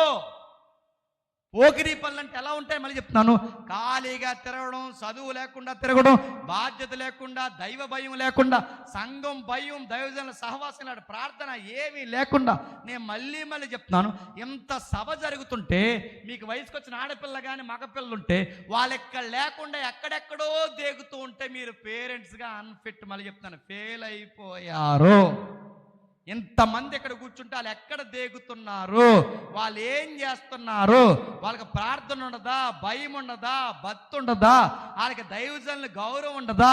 వాడిని అంత అడ్డంగా పెంచావేంటి? సమూయేలు కాలంలో ఎలా పెరిగిందో చూడండి. సంసారాలు బాగున్నాయా? ఒక్కొక్కడు 2-3 ఏం చేసుకుంటున్నాడు. పోనీ ఎవరితో బాగున్నారా? రెచ్చిపోయారంటే సంసారం బాగాలేదు చెప్పండి, సమాజము బాగాలేదు. పోనీ సంసారం సమాజం బాగాలేదంటే సంఘంలో పరిస్థితులు ఏమైనా బాగున్నాయా? న్యాయాధిపతుల కాలంలో ఒకే ఒక్క డ్రై టైం లైన్లో ఒకే ఒక్క సేవకుడు ఉన్నాడు. ఆ సేవకుడు ఎవరు తెలుసా? ఏలీ పాస్టర్ గారు. ఎవరు? ఏలియా గారు కాదు, ఏలీ పాస్టర్ గారు. ఈ ఏలీ పాస్టర్ గారు ఎవరైతే ఉన్నారో, ఈ ఏలీకి కొడుకున్నారు ఓప్ని ఫినిహాసులో. వీళ్ళు ఏమైనా తినంగా ఉన్నారండి? ఏలీ పాస్టర్ గారికి ఎలా మప్పాలో అలా మప్పేశారు. ఏలీ పాస్టర్ గారికి అడ్డా మీరు హిస్టరీ చదవండి. ఏలీ పాస్టర్ గారు ఎవరైతే ఉన్నారో కొడుకులంటే ముద్దంట. ఆ కొడుకులు ముద్దే ఈయన కొమ్మ ఉంచింది. వీళ్ళ సంఘాన్ని అమ్మేశారు, సేవను అమ్మేశారు, తాగుళ్ళు కలవడబడిపోయారు. చివరికి దేవుని కానుకలు దొంగిలించారంటే సంఘము బాలేదు చెప్పండి, సమాజము బాలేదు చెప్పండి, సంసారం బాలేదు. మొత్తం దేశమంతా ఎన్ని సెక్టార్లో పాడైపోవాలో అన్ని సెక్టార్లో పాడైపోయింది. ఇప్పుడు దేశం అన్ని కోణాల్లో బాగుపడాలి అంటే దేవుడు కోరుకున్న ఒక మనిషి కావాలి. ఆ మనిషి పుట్టాడు. ఆ మనిషి పేరే సమూయేలు. ఎవరు? సమూయేలు. ఆ సమూయేలు రాక మీరు గమనించండి, ఆ సమూయేలు రాక బెత్లెహేము పెద్దలకి భయం పుట్టించింది. మీరు ఇంటికి హిస్టరీ చదవండి. సమూయేలు పుట్టిన తర్వాత దేశం బాగుపడింది, సమూయేలు పుట్టిన తర్వాత సంసారం బాగుపడింది, సమూయేలు పుట్టిన తర్వాత సంఘాలు బాగుపడ్డాయి, సమూయేలు పుట్టిన తర్వాత యువత బాగుపడ్డారు, సమూయేలు వచ్చిన తర్వాత దేశమే బాగుపడింది. మీరు ఇంటికి వెళ్ళాక చదవండి.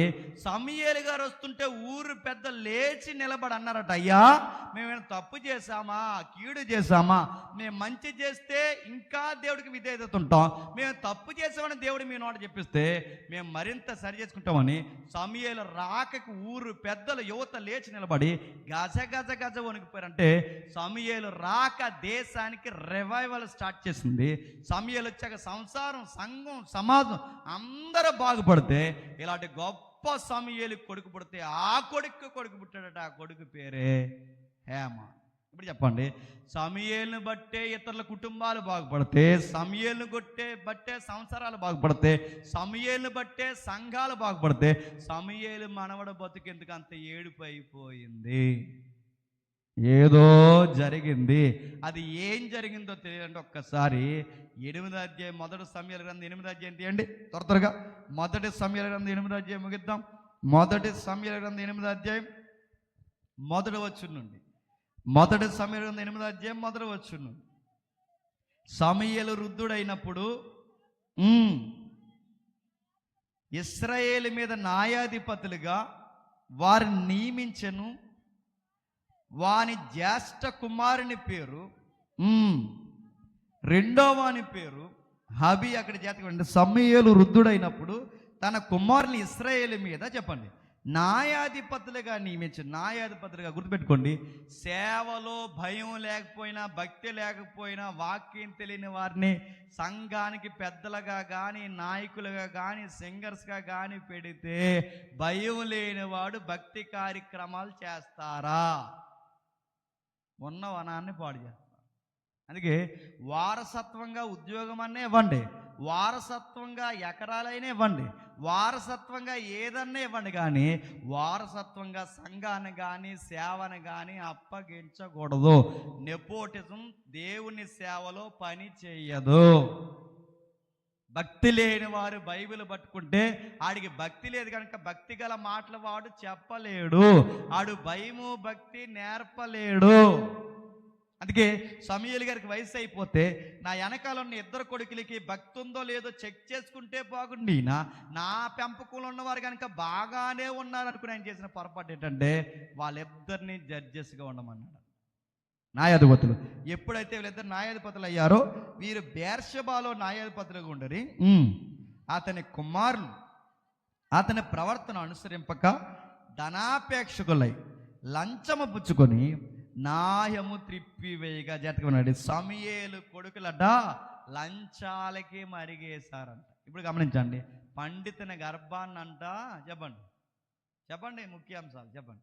పండితుని గర్భాన్నంట చెప్పండి పరమ సొంటల్లో పుట్టారు సమూయేలు.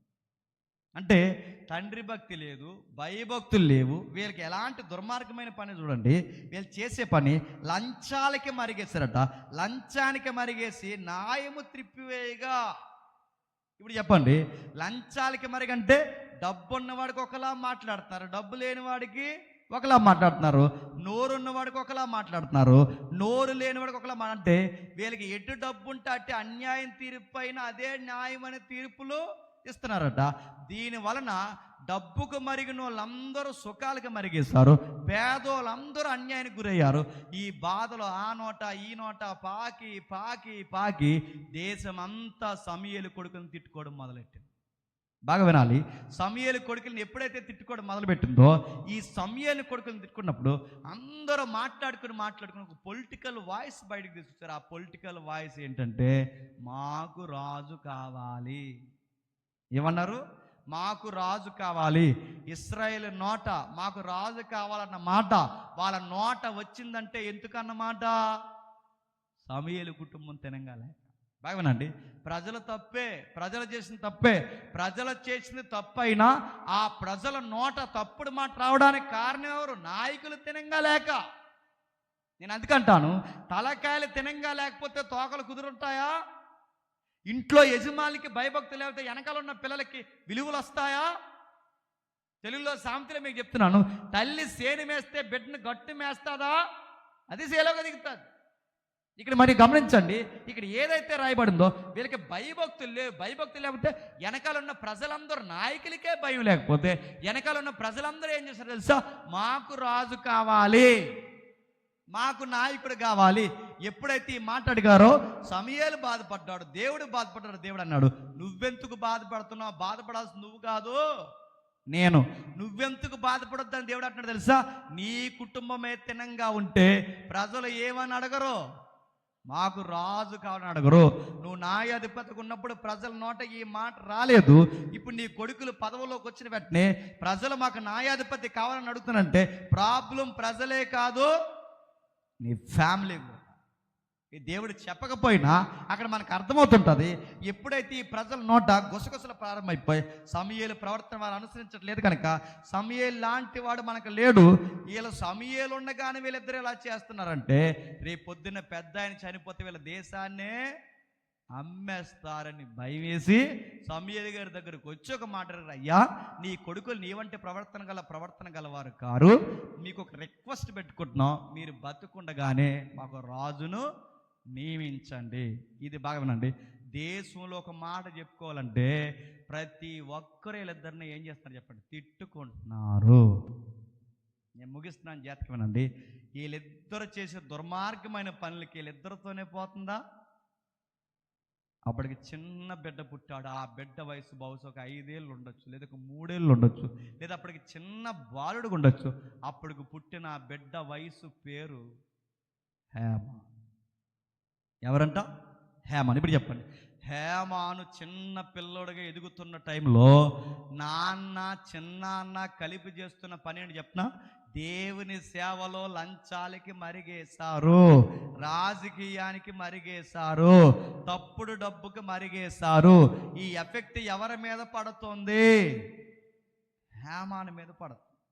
మీరు అనుకోవచ్చు, వీళ్ళ లంచాలు తీసుకుంటే ఆ అబ్బాయి మీద ఎందుకు పడుతుందంటే, ఎందుకు పడదు? ఈ అబ్బాయి ఇంతలా ఏడవడానికి కారణం ఏంటంటే దేశమంతా వీళ్ళని తిట్టుకుంటుందంటే, దేశమంతా వీళ్ళని తిట్టి ఆడిపోసుకుంటుందంటే ఈ ప్రమాదం ఎవరి మీద పడ్డది? హేమ మీద పడ్డది. ఎలా పడ్డదంటే ఆ అబ్బాయి బాలుడుగా ఆడుకోవడానికి బయటికి పోయినా ఆ అబ్బాయికి ఒక్క స్నేహితుడు కూడా దొరకలేదండి. ఎందుకు? దేశం ఈ కుటుంబాన్ని తిట్టుకుంటుంది. ఆ కీర్తనలు అదే మాట రాశారు. ఒకసారి మీరు చదవండి 88వ కీర్తన, ఆ 88వ కీర్తన 17వ వచనం, 88వ కీర్తన 17వ వచనం.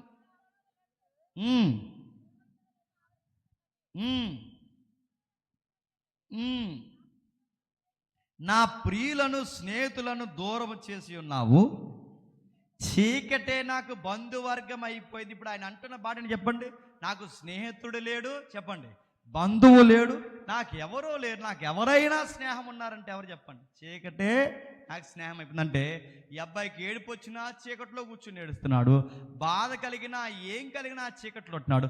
ఆ చీకట్లో ఉండే దేవుడికి ప్రార్థన చేసుకుంటున్నాడు. దేవా ఏంటి నా పరిస్థితి ఏంటి? నాకు ఒక స్నేహితుడు లేడు, ఒక బంధువు లేడు, ఒక చుట్టం కూడా మా ఇంటికి రాడు. ఎందుకు రాడంటే మా నాన్నే చిన్నాన్నే అందరూ చెప్పండి తిట్టుకుంటారు. తల్లిదండ్రులైన వారు ఎవరైతే ఉన్నారో మీ అందరికీ నేను ఒక కొడుకుగా మీకు ఒక సలహా ఇస్తున్నాను, మీరు గుర్తుపెట్టుకోండి.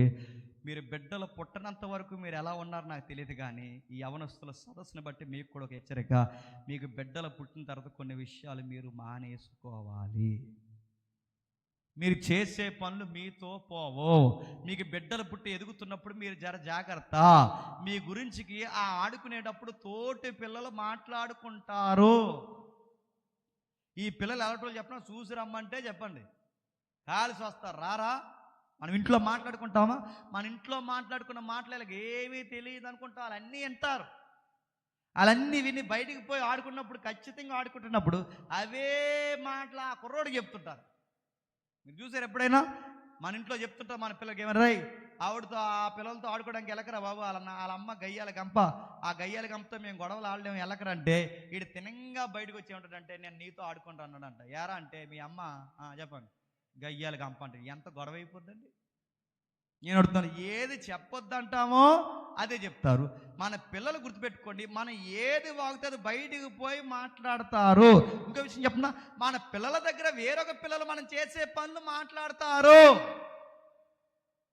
చాలామంది మగాళ్ళు మీరు గుర్తుపెట్టుకోండి, మీకు సంబంధం లేని గొడవల్లోకి మీరు వెళ్తుంటారు. ఈదిలో గొడవలు జరుగుతున్నప్పుడు ఆడాడు గొడవ పెట్టుకుంటే మధ్యలోకి నువ్వు ఎందుకు వెళ్తున్నావు? నీకు సంబంధమా? నేను అడుగుతున్నాను. వాడాడు గొడవ పెట్టుకుంటే మధ్యలోకి వెళ్తావు, ఆడాడు కలిసి నేను 2 తన్నెత్తే నువ్వు హాస్పిటల్ పోతే నీ బిడ్డల భవిష్యత్తు ఏమవుద్ది? నేను మళ్ళీ అడుగుతున్నాను, ఆడాడు కొట్టుకున్నప్పుడు నీ చెయ్యి వాడికి తగిలినా, వాడి చెయ్యి నీకు తగిలినా, ఏదైనా ప్రమాదం జరిగితే దానికి ఒక ఎఫ్ఐఆర్ పడితే రేపు పొద్దున్న నిన్ను పోలీసులు తీసుకెళ్ళిపోతే తోటి ఆడుకుంటున్న చిన్న చిన్న పిల్లలు నీ పిల్లల్ని ఏమంటారు తెలుసా? మీ నాన్న పోలీసులు తీసిపోయారంటగా అంటారు. ఆడి పశురథం ఏమైపోద్ది? ఇంకా అడుగుతున్నాను, చాలా మంది పురుషులు గుర్తుపెట్టుకోండి, మీరు తాగేసి ఎక్కడ పడితే అక్కడ పడిపోతుంటారు, ఎక్కడ పడితే అక్కడ దొలుతుంటారు. మీరు ఎక్కడ పడితే అక్కడ పడిపోతే, ఒరే మీ నాన్నరా తాగేసి పడిపోడని స్కూల్ నుంచి వస్తున్నప్పుడు నీ పిల్లలకి తోటి పిల్లలు చూపిస్తే వాళ్ళ భవిష్యత్తు ఏమైపోతుంది? మన పిల్లల భవిష్యత్తు ఎవరో పాడు చేయకూడదు చెప్పండి. మనం చేసే పనులు తెరవలేకపోతే మన భవిష్యత్తునే కాదు, వాళ్ళ భవిష్యత్తును కూడా పాడు చేస్తాం. నేను మళ్ళీ చెప్తున్నాను, నువ్వు తాగితే నీ బిడ్డల్ని ఎటకారం చేస్తారు, నువ్వు తిరిగిపోతే నీ బిడ్డల్ని ఎటకారం చేస్తారు, నువ్వు ప్రతిదానికి గొడవల్లోకి దూరితే మీ నాన్న గొడవల గాడరా అని చెప్తా. ఈ మాట కొంచెం తెగించంటున్నా, ఏమనుకున్నా మీరు అర్థం చేసుకోండి. కొంతమంది ఉంటారు లేనిపోని వ్యసనాలు కలవడం, మీరు చేసిన మీతోనే పోవో. ఇంకో మాట చెప్తున్నాను వినండి తల్లులారా, మీకు కూడా ఈ మాటలు త్వరగా వెళతాయి బయటికి. మంచి ఆలస్యంగా వెళ్తుందేమో కానీ చెడు చాలా త్వరగా వెళుతుంది.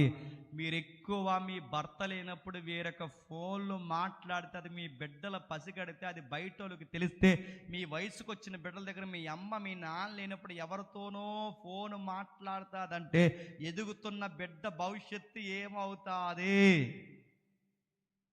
మనల్ని ఎవరో పాడు చేసిన అవసరం లేదు, మనం చేసే పనులు మన బిడ్డల మీద పడతాయి. ఖచ్చితంగా బిడ్డలు మంచి తీసుకుంటారు లేదో త్వరగా నాకు తెలియదు, కానీ చెడును త్వరగా తీసుకుంటారు. హేమాను భవిష్యత్తు ఎంత దుఃఖకరంగా అయిపోవడానికి కారణం, లంచాలకు మరిగాడు ఆ ఏవేలు, లంచాలకు మరిగాడు ఏవేలు తమ్ముడు, వీళ్ళిద్దరు లంచాలకు మరి లంచాలు డబ్బు పోగే చేస్తున్నాం అనుకున్నారు తప్ప వెనకాల ఎలా కుటుంబం పెడుతుంది వీళ్ళకి ఏమైనా పట్టిందా? దొంగ వ్యాపారాలు చేసేస్తే కొడుకుల జీవితాలు బాగుపడతాయి అనుకుంటున్నారా? దొంగ అబద్ధాలు ఆడేస్తే కొడుకుల జీవితాలు బాగుపడతాయి అనుకుంటున్నారా? చీకటి పనులు చేస్తే పిల్లల భవిష్యత్తులు బాగుంటాయి అనుకుంటున్నారా? మళ్ళీ చెప్తున్నాను, మీ యువత మీకు అంది రావాలి అంటే ముందు మీరు జాగ్రత్త. మళ్ళీ చెప్తున్నాను, మీకు ఎదుగుతున్న బిడ్డలు ఉంటే, మీకు బిడ్డలు పుట్టుంటే కొన్నిటికి దూరం అయిపో, కొన్నిటికి సైలెంట్ అయిపో, కొన్ని గొడవలకి వెళ్ళడం మానే. నీకు కొన్ని అర్థం అవ్వాలి, రే నన్ను నమ్ముకునే బిడ్డలు ఉన్నారా, కొన్ని విషయాలు నేను ఎత్తుకోలేనురా నువ్వు చెప్పాలి, నువ్వు తగునమ్మా అని తయారవకు. ప్రతి దాంట్లోకి నేను నమ్ముకునే జీవితాలు ఉన్నాయి, బిడ్డలు ఉన్నాయి, అది మంచి అయినా చెడైనా వారి మీద ప్రభావం చూపిస్తుంది. ఖచ్చితంగా బిడ్డలు మంచి అయినా తీసుకుంటారు చెప్పండి, చెడైనా తీసుకుంటారు. ఇక్కడ యామాన జీవితం చిందరవందర అయిపోతుంది. ఎంతకి ఎలా అయిపోతుంది అంటే, తిట్టుకుంటున్నారు దేశమంతా, రే మీ నాన్న లంచాలకి మరిగాడరా, మీ చిన్నాన్న లంచాలకి మరిగాడరా, మీ వల్లేరా మా అమ్మ ఏడుస్తుంది, మీ వల్లేరా మా నాన్న ఏడుస్తున్నాడు, మీ దొంగ తీర్పు వల్లేరా మేము పేదలం అయిపోయాం, మీ వల్లేరా మా జీవితం అంతా దిగజారిపోయిందని ఆ ఎదుగుతున్న కుర్రోడు ముందు తోటి పిల్లలు ఎంత ఇలా మాట్లాడుతుంటే ఆ కుర్రోడు హృదయానికి ఎలా ఉంటుంది చెప్పండి, బాణాలతో గుచ్చేసినట్టు ఉంటుంది. ఏడ్చాడు ఏడ్చాడు ఏడ్చాడు. ఆడుకోవడానికి ఒక్క రాలేదు, ఉండడానికి ఒక్క బంధువు రాలేదు, దేశమంతా తిట్టుకుంటున్నారు. ఈ ఏడుపు తట్టుకోలేక యువకుడు వస్తువు కోసం కాదు, వ్యక్తుల కోసం కాదు, లవ్వుల కోసం కాదు, ఎందుకు ఏడుస్తుండే ఈ అబ్బాయి శవమైపోయేలాగా, కంటు చూపు పోయేలాగా, జీవితంలో పూర్తిగా సమాధిలో పడిపోయిన అతులులాగా ఎందుకు ఏడుస్తున్నాడంటే, వాళ్ళ నాన్న చిన్నాన్న చేసిన తప్పుకి ఏడ్చి ఏడ్చి ఏడ్చి ఏడ్చి బక్కలాగా అయిపోయాడు. 88వ కీర్తనలో ఎందుకంత అలా ఏడుస్తున్నాడంటే, కేవలం వాళ్ళ నాన్న చిన్నాన్న చేసిన తప్పు. ఎలాగే తప్పు తట్టుకోలేక ఏడుస్తున్నాడు. ఎక్కడికి పోయి ఏడుస్తున్నాడు? స్నేహితుల దగ్గర ఏడుస్తున్నాడా? స్నేహితులు లేరు ఆయనకి. బంధువుల దగ్గర ఏడుస్తున్నారా? బంధువులు లేరు ఆయనకి. ఒకవేళ ఉంటే వాళ్ళ దగ్గరికి ఏడుస్తాడా? వాళ్ళ దగ్గర ఏడవడు ఆయన. మరి ఎక్కడ పోడుతున్నాడు? చీకట్లో ఏడుస్తున్నాడు. చీకట్లో ఎందుకు ఏడుస్తున్నాడు అంటే, వెలుగులో ఉన్న దేవుడు ఖచ్చితంగా చూస్తాడని ఏడుస్తున్నాడు. ఎంతకాలం ఏడ్చాడు తెలుసా? 20 ఏళ్ళు ఏడ్చాడు. ఎంతకాలం? 20 ఏళ్ళు. ఆ 20 ఏళ్ళు ఎలా ఏడాలో అంత అలా ఏడ్చాడు. ఆ ఏడ్చిన తర్వాత దేవుడు జవాబిస్తున్నాడు. ఒక్కసారి మొదటి దినవృత్తాంతం 25వ అధ్యాయం తీయండి ఒకసారి. మొదటి దినవృత్తాంతం ముగిద్దాం. 25వ అధ్యాయం, మొదటి దినవృత్తాంతం 25వ అధ్యాయం 5వ వచనం నుండి, వీరందరూ దేవుని వాక్య విషయములో రాజునకు దీర్ఘదర్శియగు హేమాను యొక్క కుమారులు హేమాను సంతతిని గొప్ప చేయుటకై, హేమాను సంతతిని గొప్ప చేయుటకై, హేమాను సంతతిని దేవుడు ఏం చేయాలనుకున్నాడట? గొప్ప చేయడకే.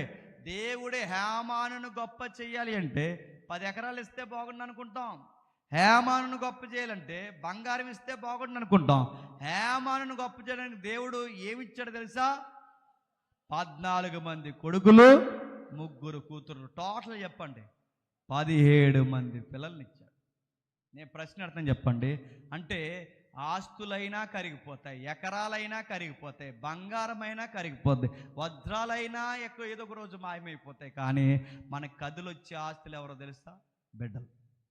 దేవుడట హేమాన్ని గొప్ప చేయడానికి ఏమి ఇచ్చా ప్రభు అంటే 17 మంది బిడ్డల్ని ఇచ్చాడు. 17 మంది బిడ్డల్ని. బిడ్డలలో నీకు నాకు తెలుస్తుందో లేదో కానీ బిడ్డలు లేని వాళ్ళని అడగండి, వాళ్ళకి తెలుస్తారు కాదా? బిడ్డలు నీకు నాకు తెలియదు. మన ఇంట్లో మన బిడ్డలు అల్లరి చేస్తున్నప్పుడు మనకు చాలా కోపం వస్తుంది. గట్టిగా అరిచినప్పుడు వాళ్ళ మీద మనం అరుస్తుంటాం, ఏదైనా చేస్తే సిరాకు పడతాం. వాళ్ళ కేకలేసి మన ఇంట్లో వస్తువులన్నీ పాడు చేస్తే మన సిరాకు వస్తుంది. మన గోళ్ళ పాడు చేస్తారు, అన్నీ పాడు చేస్తారు. మా ఇంట్లో గోళ్ళన్నీ మేపలు అయిపోయాయి మా ఇద్దరు పిల్లల దెబ్బకి. మొత్తం మార్చేస్తారు, స్టోరీ మార్చేస్తారు, సోఫా ఎంత కాస్ట్ అయినా పాడు చేస్తారు. ఇవన్నీ పాడు చేస్తే మనకు చాలా చికాకుగా అనిపిస్తుంది. మొత్తం అంతా అది ఎంత విలువైన వస్తువైనా కింద పడేస్తాం. కానీ నీకు నాకు బిడ్డలు అల్లరి చేస్తే బాధ అవుతుందేమో కానీ బిడ్డలు లేని వాళ్ళు ఇంటికి వెళ్ళి అడిగితే వాళ్ళు ఏమంటారు చెప్పినా? మీలాగా ఇంట్లో అరుపులు అరిసే పిల్లలు మాకు ఉంటే బాగున్నాను అంటారు. ఇంకేమంటారు తెలుసా? మీలాగా బిడ్డలు లేని మాకు, మీకులాగా బిడ్డలు లేరు మాకు, మా బిడ్డలు లేని మాకు తెలుసు అలాంటి అల్లరి మా ఇంట్లో బాగున్ను, వాళ్ళ స్వరాలు మా ఇంట్లో బాగుంటే బాగున్ను, మీలాగా మీ బిడ్డల్లాగా మా ఇంట్లో కూడా వస్తువులు చిందరవందరగా పడేస్తే ఎంత బాగున్నాని బిడ్డలు లేనోడు తెలుస్తుంది. బిడ్డలు ఉన్నవారికి బిడ్డలు తెలియదు. కొంతమంది పిల్లల్ని నేలకేసి కొడతారు తెలుసా? కొంతమంది పిల్లల్ని లాగి తంతుంటారు తెలుసా? కొంతమంది పిల్లలకి ఇంకా దెబ్బ కొడితే వాళ్ళు చచ్చిపోయారు అనిపిస్తుంది, అంత లాగి కొట్టేస్తారు. అంత దెబ్బలు కొట్టచ్చే పిల్లల్ని కేకలేయడమే తప్పు. అలాంటి పెద్ద పెద్ద దెబ్బలు కొడితే ఆ పిల్లలు ఏమైపోతారు? లేనోడు లేకేడిస్తే చెప్పండి, ఉన్నోడు తినడానికి వేసాడు. అందుకే లేనోడికే తెలుస్తుంది పిల్లలు విలువ. ఈయనకి 17 మంది పిల్లల్ని దేవుడు ఎందుకు ఇచ్చాడు? ఆయనకి ఎప్పటివరకు ఒక చుట్టం లేడు చెప్పండి, ఒక పట్టం లేడు, ఒక స్నేహితుడు లేడు, ఎవరో లేకపోతే ఇప్పుడు దేవుడు చుట్టాలైనా వెళ్ళిపోతారు, ఎకరాలైనా పోతాయి, స్నేహితులైనా పోతారు. కానీ నువ్వు సరిగ్గా పెంచుకుంటే నీ ఎముకనంటే వారికి ఒకే ఒకరు ఉంటారు. ఎవరు తెలుసా? నువ్వు పుట్టిన బిడ్డలు. గుర్తుపెట్టుకో, ఎవరైతే ఉన్నారో నీకు పుట్టిన బిడ్డలు ఎవరైతే ఉంటారో వాళ్ళు ఎల్లకాలం నీతో ఉంటారంటే హేమానుకు దేవుడు ఇచ్చిన గొప్ప ఆస్తి ఏంటో తెలుసా? 25 ఏళ్ల కుర్రోడు 20 ఏళ్ళ నుంచి ఏడిస్తే దేవుడిచ్చిన ఆశ్రోదకరమైన కార్యం ఏంటంటే టయానికి బిడ్డలనిచ్చాడు.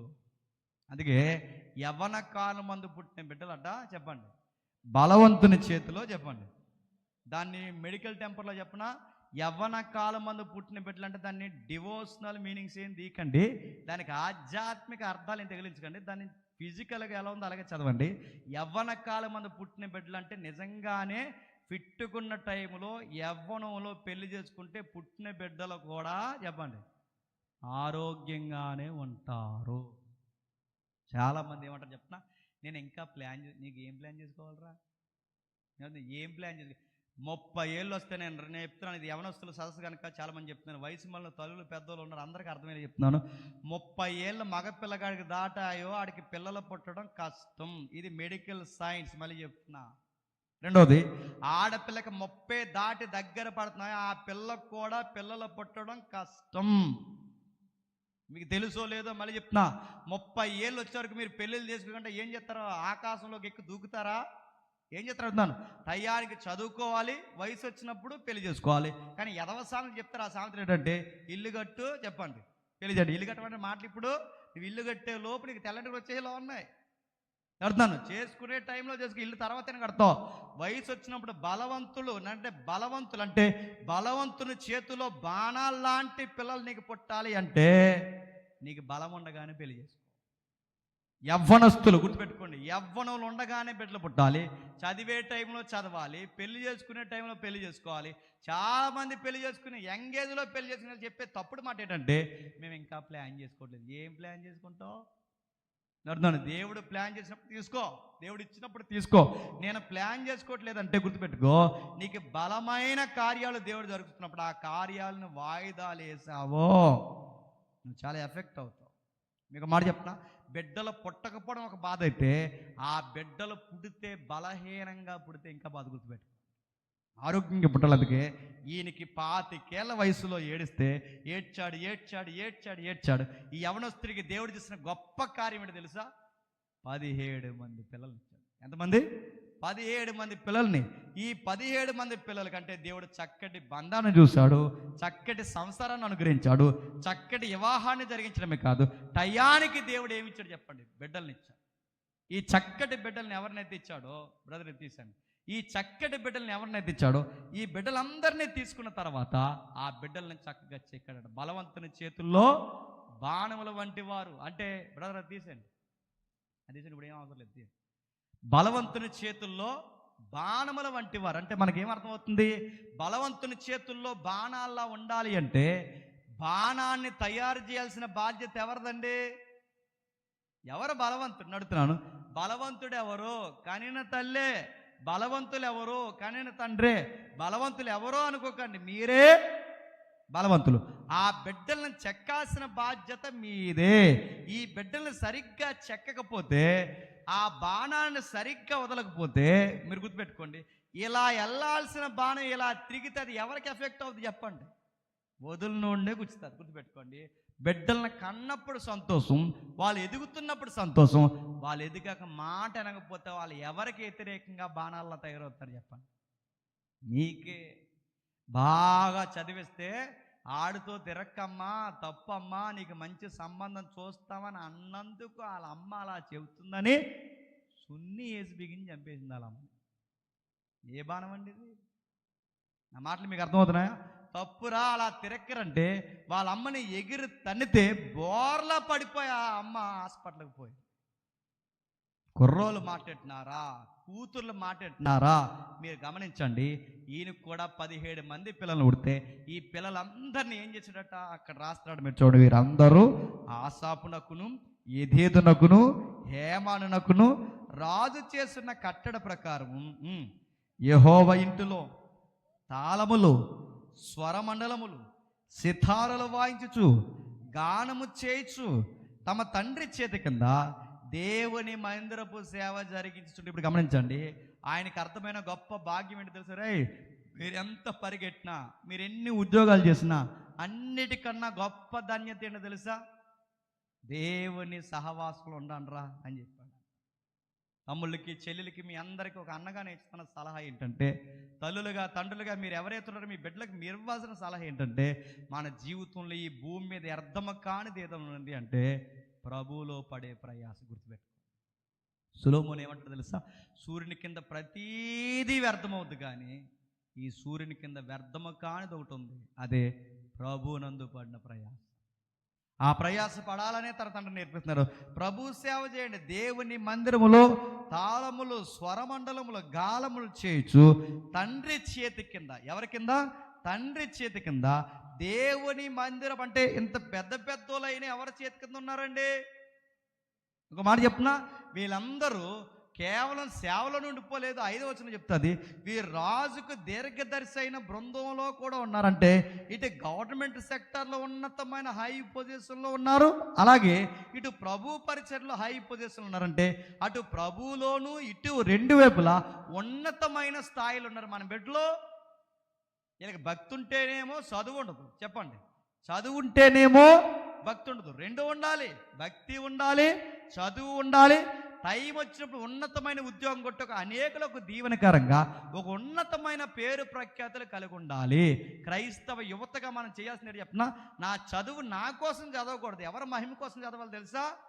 దేవుని మహిమ కోసం. అంటే హేమాను సంతతి రాజుకే ఉపయోగపడేంత గొప్ప సంతతిగా మారారట, దేవునికి ఉపయోగపడేంత గొప్ప సంతతిగా మారారట.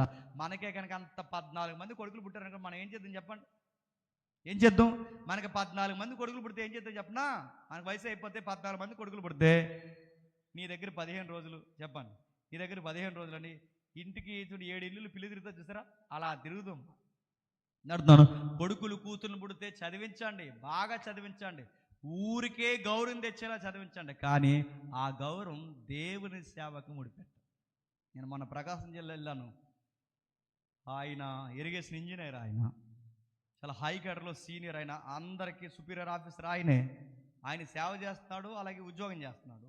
ఆ ఉద్యోగం చేస్తున్నప్పుడు ఆయన సీనియర్ కనుక తర్వాత ఆయన మాట్లాడుతుంటే ఆయన మాటలు నేను వింటున్నాను. ఆయన మాటలు వింటున్నప్పుడు ఆయన అదిరిపోయి ఒక ఎగ్జాంపుల్ చెప్పాడు. నాకు చాలా ఆశ్చర్యం అనిపించింది. ఆయన అన్నది ఏంటంటే, నాకు ఇప్పుడు జీతం 2,00,000 పైన వస్తుందని చెప్పాడు. నాకు ఎంత జీతం వచ్చినా నాకు సుమారు 3 ఆడపిల్లలు ఉన్నారు. నా 3 ఆడపిల్లలు ఎవరైతే ఉన్నారో లాస్ట్లో మరొక అబ్బాయి పుట్టాడు. ఈ నలుగురిని నేను చదివించుకుంటాను. ఈ నలుగురిని నేను చదివించినప్పుడు నేను ఒక రూల్ పెట్టుకున్నా అన్నాడు ఆయన. అంత పెద్ద ఇంజనీర్ అయ్యిండు. ఏం రూల్ పెట్టుకున్నాడంటే, వాళ్ళు ఎంత చదువులు చదివినా నాకు అందుబాటులో ఉండే చదవాలన్నాడు. అంటే ఉదయం కాలేజీకి పోవాలి, సాయంత్రం కాలేజీ నుంచి రావాలి, ఆదివారం నాతో పాటు చర్చికి పరిగెట్టాలి. ఆయన చెప్పిన మాట ఏంటి చెప్పిన, ఇంత చదువులు చదివించి, ఇప్పుడు పీజీ లెవెల్లో చదువుతున్నారు వాళ్ళు, ఇంత చదువులు చదివించి ఈ పీజీ స్థాయి చదువుతున్నా కూడా తన సరౌండ్లో ఉండే చదివించుకుంటే, ఎందుకంటే ఎందుకు మీరు దూరంగా పంపలేదని పబ్లిక్ కడక్కమనిపోయి చెప్పిన సమాధానం ఏంటంటే, వాళ్ళు దేవుని సహవాసానికి దూరం అవ్వకూడదు. వాళ్ళు చదవకపోయినా పర్లేదు, వాళ్ళు పీజీలు చేయకపోయినా పర్లేదు, వాళ్ళ ఉన్నతమైన చదువులు చదివి నాకు ₹1,00,000 పంపకపోయినా పర్లేదు, కానీ నాకు అందుబాటులో ఉండి చదువుకోవాలి, నా చేతి కింద ఉండాలి, నా పరిచర్యలో పాలు పంపులు పొందాలి, నా బిడ్డల చదువులు నా దేవునికి మహిమార్థంగా ఉండాలి. పీజీ స్థాయికి వచ్చిన అందమైన నా కూతుర్లు నాకున్నా, ఈ రోజుకి నా కూతుర్ల వల్ల ఒక్క మాటలో కానీ చూపులో కానీ నేను బాధపడలేదంటే వాళ్ళు ప్రతి ఆదివారం నా దేవునితో పెనుగులాడతారు. ఎంత మంచి సాక్ష్యం అండి. మీరు గుర్తుపెట్టుకోండి, మీ బిడ్డలు చదివించండి, మీ బిడ్డలను ఉన్నతమైన ఉద్యోగాలు కొట్టించండి, కానీ అన్నిటికన్నా ముఖ్యంగా ఆదివారం చర్చిలో కూర్చోబెట్టండి. వాళ్ళకి సండే స్కూల్ స్థాయి నుంచి సండే స్కూల్ నేర్పించండి, యూత్ మీట్లో కూర్చోబెట్టండి. ఇలాంటి సభలు వస్తే ఎవరే ఆడికో బైబిల్ ఇచ్చారు కూర్చోరా అని చెప్పండి. వాడికి ప్రార్థన చేసుకుంటాడు లేదో మీరు చెక్ చేయండి. ఎవరి బిడ్డలైతే వాడు ఫోన్ ఎక్కువ చూస్తున్నాడు, ఆ బైబిల్ ఎక్కువ చూస్తున్నాడు, ఇవన్నీ మీరు చెక్ చేసుకోండి. వాడికి దేవుడు రుచి అర్థమయ్యేంత వరకు బాధ్యత మీరే తీసుకోవాలి. యువతకు నేను చెప్తున్న మాట ఏంటంటే, హేమాను జీవితం ఎంతగా ఆశీర్వదింపడానికి కారణం చెప్పిన, ఆ అబ్బాయి దగ్గర ఎథిక్స్ ఉన్నాయి, విలువలు ఉన్నాయి. ఏ విలువలు ఉన్నాయి తెలుసా? ఎదుటోళ్ళు ఎలాంటి వారైనా సరే వాళ్ళని గౌరవిస్తారు. యువత ముఖ్యంగా నేర్చుకోవాల్సిన విషయం ఏంటి తెలుసా? ఎదుటోళ్ళని గౌరవించాలి. వాళ్ళ నాన్న లంచగొండి, వాళ్ళ చిన్న అన్న ఒక లంచగొండి, వాళ్ళిద్దరు అంత లంచగొండలు అయినా ఎక్కడైనా వాళ్ళ గురించి బయట చెప్పాడా? మనం నేర్చుకోవాల్సిన మాట ఏంటి చెప్పినా, మీ అమ్మ పనికి మాలినదైనా, మీ నాన్న తాగుబోతోడైనా, వాళ్ళు ఎలాంటోళ్ళైనా వాళ్ళకి ఇవ్వాల్సిన గౌరవం నువ్వు ఇచ్చేయాలి. బైబిల్ ఏమని తెలుసా? నీ తల్లిని తండ్రిని సన్మానించాలి. యామాను చేసిన మంచి పని ఏంటి చెప్పిన, వాళ్ళు ఎలాంటోళ్ళైనా గౌరవించారు. మనం చేసే తప్పుడు పని ఏంటంటే అమ్మ నాన్న ఎదిరిస్తాం. మనకు ప్రపంచంలో అందరికన్నా లోకుగా దొరికితే ఎవరు చెప్పిన? అమ్మ నాన్న. వాళ్ళు ఏమని చెప్తే మనం తిరిగేసి మాట, మీకు ఏం తెలియదు నోరు మీనంట. ఎవరిని? నాకు ఏమి తెలియదు కనుక ఇలా వాగుతున్నాను, గుర్తుపెట్టుకో. మళ్ళీ అడుగుతున్నాను, వాళ్ళని ఎదిరించకండి. ఎందుకంటే బైబిల్ ఒక కండిషన్ పెట్టేసింది, నువ్వు తల్లిని తండ్రిని సన్మానిస్తేనే అత్యధికమైన ఆయుస్తో బతుకుతావు, ప్రతి కార్యము వాగ్దానంగా మారుతుంది. మీ చదువులు వర్ధిల్లాలన్నా, మీరు ఉన్నతమైన ఉద్యోగాలు మీరు సాధించాలన్నా, మీరు తల్లిదండ్రులకి కుటుంబానికి గౌరవపదమైన ఉన్నతమైన స్థాయిలో మీరు ఉండాలి అంటే మీ అమ్మ నాన్న ఎలాంటి వారైనా గౌరవించు. హేమానే కాదు, మీరు యోసేపును కూడా మీరు చూడండి. యోసేపు నాన్నగారికి ఎన్ని స్టోరీస్ ఉన్నాయండి? యోసేపు నాన్నగారు ఎవరు? యాకోబు గారు. ఆయనకో చిన్నమ్మ, ఆయనకో పెద్దమ్మ. ఎంతమంది అమ్మలు ఉన్నారండి? ఇంత మైనస్లు యాకోబుకున్నా, ఎక్కడైనా యాకోబు గారిని డౌన్ చేశారండి యోసేపు? వాళ్ళ చిన్నమ్మ ఒక రకం, వాళ్ళ అమ్మ ఒక రకం, వాళ్ళందరూ గయ్యాల గొడవలో. ఎప్పుడైనా వాళ్ళ అమ్మల కోసం తప్పుగా మాట్లాడా? మనకేం అర్థం వచ్చింది చెప్పండి? మన పేరెంట్స్ ఎలాంటి వారైనా మనం గౌరవించాలి. వాళ్ళ అన్నీలు ఒక్కొక్కరు ఒక రకం, వాళ్ళ అన్నీలు ఒక్కొక్కరు యోసేపు అన్నలు ఒక్కొక్కరు ఒక రకం. ఎప్పుడైనా ఒక్క మాట బయట పెట్టాడా? మీరు నేర్చుకోవాల్సింది ఏంటి చెప్తా, మా అమ్మ ఎలాంటిది, మా నాన్న ఎలాంటాడు, ఈ ఫ్యామిలీలో నేను అనవసరంగా పుట్టాను, ఈ ఊర్లో పుట్టుకొని నేను ముంబైలో పుడతామంటాడు. ముంబైలో పుట్టి ఏం చేస్తావు? తడగొడలేస్తావా? నీకు ఇక్కడ తిరగలేనప్పుడు ఎక్కడ పోయి తిరగబెడతాను అడుగుతాను. ఈ తల్లిదండ్రులని దేవుడు కోరుకుని నీకు పుట్టించాడు, గుర్తుపెట్టుకోవాలి. ఎలాంటి వారైనా సరే చెప్పండి, మనం గౌరవించాలి. వాళ్ళు తినంగా లేరా, వాళ్ళ తాట దేవుడు తెస్తాడు, కానీ నువ్వు చేయాల్సిన పని ఏంటంటే నువ్వు ఇవ్వాల్సిన గౌరవం వాళ్ళకి చెప్పండి ఇచ్చే. హేమాను ఎంతగా ఆశీర్వదింపడ్డానికి కారణం, చూశాడు ఏడ్చాడు. ఎన్నేళ్ళు? 20 ఏళ్ళు ఏడ్చాడు. నడుతున్నాను, 20 సంవత్సరాల నుండి ఎంత బాధలు మనకున్నాయా? లేదు కనీసం ఒక 5 ఏళ్ళు ఏడ్చేంత బాధలు మనకున్నాయి, అంత అనుభవాలు లేవు. ఇన్నేళ్ళు ఏడిస్తే 17 మంది బిడ్డలను ఇచ్చాడు. ఈ 17 మంది బిడ్డల్ని ఏమని నేర్చుకున్నది ఏంటంటే, ఏ దేవుడు నా జీవితాన్ని బాగు చేశాడో చెప్పండి, ఆ దేవుని మందిరపు సేవలో పెట్టాడు. వాళ్ళ సేవలో నిలబడి పాటలు పాడుతుంటేనంట, మీరు ఇంటికి వెళ్ళి చదవండి, వారు సేవలో నిలబడి పాటలు పాడుతుంటే ఆ 2వ దినవృత్తాంతాలు 5వ అధ్యాయం ఇంటికి వెళ్ళి చదవండి, ఆ చివరి వచనాలు మనం చదివితే వాళ్ళ మందిరం నిలబడి పాటలు పాడుతుంటే దేవుని మహిమ దిగి వచ్చింది. నా మాటలు అర్థమవుతున్నాయా?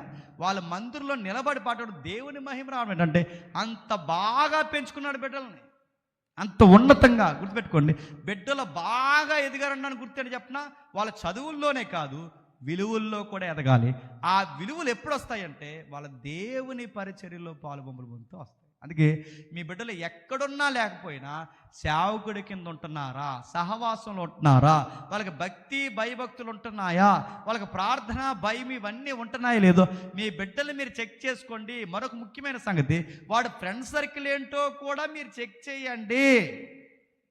వాడు ఎలాంటి వాళ్ళతో స్నేహాలు చేస్తున్నారు, వాడు ఎలాంటి వారితో తిరుగుతున్నాడు, ఎలాంటి మంచివి కాదు ఏ మేలుకరమైనవి వాడికి అర్థమయ్యేంత వరకు మీరు చెప్పండి. తమ్ముళ్ళు చెల్లెలు ఎవరైతే ఉన్నారో మీ అందరూ చెప్తున్నాను, హేమాను ఏడ్చాడు ఏడ్చాడు ఏడ్చాడు ఏడ్చాడు. ఎవరి కోసం ఏడ్చాడు? తన కోసం ఏడ్చాడు. నేను ముగిస్తున్నాను. ఎవరి కోసం ఏడ్చాడు? తన కోసం ఏడ్చాడు, తన బ్రతుకు కోసం ఏడ్చాడు. వారి కుటుంబం బాగలేదని ఏడ్చాడు, తన కుటుంబం బాగు చేయమని, తన జీవితాన్ని బాగు చేయమని ఏడ్చాడు. సమూయేలు తాతయ్య గారి పేరు ఎంత మంచిదైనా ఆ పేరు చెడగొట్టలేదు. నాన్న చెడిపోతే మా నాన్నే చెడిపోయి నేను చెడిపోతే ఏంటని అనుకోలేదు. మీరు గుర్తుపెట్టుకోండి, తండ్రులు బ్రాందీలు తాగితే కొడుకులు బీర్లు తాగుతాం మాకేట అనుకోకండి. తండ్రి ఎంత చెడిపోయినాడైనా నీ బతుకును బాగు చేసి ఒక తండ్రి ఉన్నాడైనా పరలోకమందున్న దేవుడు, ఆయన వైపు చూడండి. ఆయన ఖచ్చితంగా మన జీవితాలు బాగు చేస్తాడు. మీకు ఒక చక్కటి విషయాన్ని చెప్పి నేను ముగిస్తాను. హేమాను ఏడ్చి ఏడ్చి ఏడ్చి 20 ఏళ్ళు ఏడిస్తే తన జీవితాన్ని దేవుడు బాగు చేస్తాడు. కానీ ఈరోజు మన కోసం ఏడవడానికి హేమాను లేడు. మన కోసం ఎలా ఏడవాలో మనకు తెలియదు, మన బతుకేంటో మనకు తెలియదు, మనం ఎలాంటి కండిషన్లు ఉన్నో మనకు తెలియదు. కానీ మన కోసం హేమాని ఏడకపోయినా, మన కోసం ఎవ్వరు ఏడకపోయినా మన కోసం ఒక ఆయన ఏడ్చాడు. ఆయన పేరు నజరుడైన యేసు. హేమాను కాదు, హేమాను 20 ఏళ్ళే ఏడ్చాడు. ఆయన శరీరధారి అయిన దినముల్లో మహారోదనతోనూ కన్నీళ్లతోనూ ఆయన మహారోదనతో ఏడ్చాడు. ఎవరి కోసం ఏడ్చాడు? ఆయనకి పరలోకం లేదని ఏడ్చాడా? ఆయన ఎవరి కోసం ఏడ్చాడు నేను అడుగుతున్నాను. ఆయనకి ఆకలి కోసం ఏడ్చాడా? ఆయన ఎవరి కోసం ఏడ్చాడు? ఆయనకి ఎకరాలు లేవని ఏడ్చాడా? ఆయన ఎవరి కోసం ఏడ్చాడు? సింహాసనం లేదని ఏడ్చాడు. ఆయన ఎవరి కోసం ఏడ్చాడు? నీ కోసం, నీ కోసం, నా కోసం ఏడ్చాడు. మనందరి కోసం ఏడ్చాడు. కనుక ఈరోజు మీరు కుర్చీలో కూర్చుని ఉండగలిగారు, నేను ఇక్కడ నిలబడి మాట్లాడగలుగుతాను. మన బతుకులు ఈరోజు ఇలా ఉన్నాయి అంటే మన కోసం ఏడుస్తున్న ఒక ఆయన పేరు నజరాయుడైన యేసు. ఇప్పుడు బాగా వినండి, ఆయన ఏడ్చి నా జీవితానికి ఒక జవాబు తెచ్చాడంటే నేను ఆయన కొరకు చెయ్యాల్సింది ఏముందంటే ఏం కాదు, ఆయన నామ ఘనత కొరకు చదువు. నువ్వు చదివే బిడ్డవైతే యేసు ప్రభు పేరు తెచ్చేలా చదువు. ప్రవీణ్ పగడాలని తెలుసుగా, ఆయన మెసేజ్లో ఒక మాట అనేవాడు, నేను ముగిస్తాను. హిందువులకి ఏదైనా జరిగితే వాళ్ళ తరపున మాట్లాడడానికి హిందువుల తరపున ఎమ్మెల్యేలు ఉన్నారు. ముస్లిమ్స్కి ఏమైనా జరిగితే ముస్లిం తరపున పార్లమెంటు స్థాయిలో మాట్లాడడానికి ఎంపీలు ఉన్నారు. సభలో, లోక్సభలో మాట్లాడడానికి అధికారులు ఉన్నారు. అసెంబ్లీలో మాట్లాడడానికి ఎమ్మెల్యేలు ఉన్నారు. ముస్లిం తరపు మాట్లాడడానికి ఎమ్మెల్యే ఉన్నాడు, హిందువుల తరపు మాట్లాడడానికి ఎమ్మెల్యేలు, ఎంపీలు ఉన్నారు. కానీ క్రైస్తవులకి ఏదన్నా మాట్లాడితే మన తరపున మాట్లాడే ఒక రాజకీయ స్వరం ఉందా? అందుకే ఆయన ఏమనేవాడంటే బతుకున్నప్పుడు మన బిడ్డలు చదివితే పార్లమెంటు స్థాయికి వెళ్ళేలా చదవాలి. మన బిడ్డలు చదివితే సుప్రీంకోర్టు జడ్జిలు అయ్యే స్థాయిలో చదవాలి. మన బిడ్డలు చదివితే దేశానికి కలెక్టర్లు అయ్యేలా చదవాలి. మన బిడ్డలు చదివితే ఉన్నతమైన ఉన్నతమైన స్థితుల్లో నిలబడాలి. మన బిడ్డలు చదివితే మళ్ళీ అంబేద్కర్లు పుట్టారా అన్నట్టు చదవాలి. కానీ మన బిడ్డలు ఎక్కడ దిగుతున్నారు చెప్పండి? ఈదుల్లో దీపాల కింద తాగేసి దొల్లుతున్నారు. నడుతున్నాను. మన దేశానికి ఎలిగినిచ్చిన ఎవరైతే క్రైస్తవ మూల భావాలు ఉన్నావో ఆ క్రైస్తవ మూల భావాలు పట్టుకున్న వారి దేవుని వదిలేస్తే మన బతుకులు ఎందుకు ఎలుగుతాయి? వెలవెలబోతున్నాయి. నేను మళ్ళీ చెప్తున్నాను, యేసు ప్రభు పేరు తెచ్చేలా చదవండి. మీరేదో ఎమ్మెల్యేలు అయిపోండి, ఎంపీలు అయిపోండి అని నేను చెప్పట్లేదు. కానీ నేను చదివితే ఎవరికి గౌరవం రావాలి తెలుసా? యేసు ప్రభు గౌరవం రావాలి. నేను ఉద్యోగం కొడితే ఎవరికి గౌరవం రావాలి తెలుసా? దేవుడికే గౌరవం. ఆ స్థాయిలో నిలబడితే అక్కడ లంచం పుచ్చుకోకుండా, దొంగ మాటలు మాట్లాడకుండా నిజాయితీకి నువ్వు ఆ స్థాయి నుంచి ఉద్యోగం చేస్తే ఎందుకు రాయుడు ఇంత నిక్కర్స కొట్టాడంటే ఎవరికి గౌరవమో తెలుసా? నీ దేవుడికి గౌరవం. గుర్తుపెట్టు. అందుకే హేమాను రాజు దర్బార్లో ఉన్న రాజుకు ఉన్నతమైన సలహా ఇచ్చాడు. ప్రభు సేవలున్న పాటలు పాడుకుంటూ తిరిగాడు. ఆ హేమాను జీవితాన్ని మార్చిన దేవుడు ఈరోజు నీకు కూడా చెప్తున్నాడు, నువ్వు కూడా ఆయన కొరకు గౌరవపాతంగా ఉంటే అది 20 ఏళ్ళ తర్వాత అయినా నీ జీవితాన్ని మారుస్తాడు. నీకోసం ఏడ్చిన ఆయన ఉన్నాడు. ఆయన పేరు ప్రభు అయిన యేసుక్రీస్తు. ఆయన అంటాడు, సదాకాలము చెప్పండి మీతో నేను ఉంటాను. నువ్వు ఎక్కడున్నా ఏం చేసినా, నువ్వు ఏ పరిస్థితుల్లో ఉంటాను, నువ్వు నమ్మాల్సింది ఎవరిని తెలుసా? నీ పక్కన ఉన్న స్నేహితుని నమ్మకం. ఎందుకంటే వాడికి ఏమీ తెలియదు. నీ ఈదులో ఉన్న నమ్మకం వాడికి ఏమీ తెలియదు. నువ్వు ఎవరి సలహాలు తీసుకోకు. నేను నమ్మిన దేవుడు ఉన్నాడు. నువ్వు ఎంత ఏడవల్ల ఆయన దగ్గర. మన కన్నీళ్ళు బయటోడికి లెక్కలేకపోవచ్చు, మన బాధ బయటోడు పట్టించుకోకపోవచ్చు, కానీ మన కన్నీళ్ళు కవిల్లో దాచుకున్న ఒక ఆయన ఉన్నాడు. ఆయన పేరు బైబిల్ దేవుడు. గుర్తుపెట్టుకో. హేమాను కన్నీళ్ళు 20 ఏళ్ళు ఎవరు భద్రం చేశారు చెప్పండి? ఈ సైన్యములకు అధిపతి యెహోవా. ఆయన దాచుకున్నాడు. ఎంత ఏడ్చాడో అదే కన్నీళ్ళ మధ్య అంత ఆనందంతో నింపేశాడు. మీ చదువులు బాగుండాలా, దేవుడికి మహిమ ఉండాలి. మీ అమ్మ ఎలాంటిదైనా, మీ నాన్న ఎలాంటోడైనా, మీ కుటుంబం ఎలాంటిదైనా, వాళ్ళకి ఏం పేర్లు పెట్టకండి. వాళ్ళు మనల్ని కనడం అయితే కన్నారు, కానీ మన భవిష్యత్తుని చెప్పండి వారు కనలేరు. నీ భవిష్యత్తుని మార్చేవాడు ఒకడు ఉన్నాడు. ఆయన పేరు నజరేయుడైన యేసుడు. ఆయన దగ్గరికి రా. నీ జీవితం ఎలాంటి స్థితిగతులైనా, నీ వెనకాల ఎంత కుళ్ళు రోత, ఎంత దరిద్రం నీ కుటుంబంలో ఎంత అన్నా, వాటన్నిటి పరిస్థితుల నుంచి నీ సాక్ష్యం మార్చే దేవుడు ఉన్నాడు. ఇది నీకు తెలిస్తే నీ జీవితం ఆశీర్వాదకరంగా మారుతుంది. నువ్వు చేయాల్సిన పనులు ఉంటాయి. మీ అమ్మ నాన్న ఎలాంటి వాళ్ళైనా గౌరవించు. నీ బాధ ఎలాంటిదైనా దేవుడు చెప్పుకో. ఎవరి దగ్గర నీ బాధలు పంచుకోవాల్సిన అవసరం లేదు. ఈ దేవుడి దగ్గరికి వచ్చి నువ్వు చెప్పాల్సింది చెప్తే తగిన సమయం ముందు నీకే సమస్తము సమకూర్చి, నువ్వెక్కడ సిగ్గుపడ్డావో, నువ్వు బయటికి ఎక్కడ రాలేకపోయావు, అక్కడే అనేకులకు ఆశీర్వాదకరంగా మార్చేస్తాడు. అట్టి ధన్యత నీకు మనందరికీ దేవుడు అనుగ్రహించునుగాక. ఆమేన్, ఆమేన్, ఆమేన్. ప్రార్థన చేసుకుందాం. ప్రేమగల తండ్రి, కృపగల దేవ, ఎవరికి తండ్రి ఈ సుదీర్ఘమైన వర్తమానం అర్థమైందో నాకు తెలియదు తండ్రి. ఆలస్యమైన మీ బిడ్డల తండ్రి ఉన్నతమైన సంగతులు విన్నారు. మీరు తిరిగి వెళ్తున్నాం. క్షేమంగా మమ్మల్ని నడిపించండి. ఎవరెవరికి ఏ అవసరతలు ఉన్నావో వాటన్నిటిని తీర్చండి. తెలుసో తెలియకో తండ్రి వాక్యానికి విరుద్ధమైన పనులు చేసి మరి ఇక్కడ ఉంటే తండ్రి, ఈ వాక్యము ద్వారా వారి కుటుంబాన్ని, వారి భవిష్యత్తుని, వారి యవ్వన జీవితాన్ని బలపరచండి. నా ముందు మాట్లాడిన అన్నను బట్టి ప్రార్థిస్తున్నాం. ఆయన ద్వారా చక్కటి పాటలు వినిపించారు, హెచ్చరికలు తండ్రి, అర్థమయ్యే రీతిలో ఆయన ఇచ్చిన ఉదాహరణలు అన్నింటిని బట్టి మీకు స్తుతులు దేవా. ఆయన ఆరోగ్యాన్ని కాపాడండి. ఆయన రాకపోకల్లో మీరు తోడుంచండి. ఆయన్ని పరిచర్లో మరింత ఉన్నతంగా వాడుకోండి. ఆయన ఏ స్థితిగతుల్లో ఉన్నా మీకు సాక్ష్యంగా నిలబడుతున్నందుకు మీకు స్తుతులు, స్తోత్రం. ఇక్కడ గాయకులు ఎవరైతే ఉన్నారో గాయకుల్ని తండ్రి ఆశీర్వదించండి, సంగీతకారులను బలపరచండి. ఇక్కడ సేవకులుగా ఎవరైతే తండ్రి సహకరించారో ప్రతి ఒక్క సేవకుని జీవితాన్ని, సంఘాన్ని బలపరచండి. ఈ మాటలు విన్న వారిని తండ్రి మీరు తీర్చిదిద్ది, ఎవరైనా ఈ మాటలు విని మమ్మల్ని శత్రులుగా భావించి మా మీద చెడ్డ మాటలు పలికిన వారు ఎవరుంటే క్షమిస్తారని కోరుతూ మా శత్రువుల్ని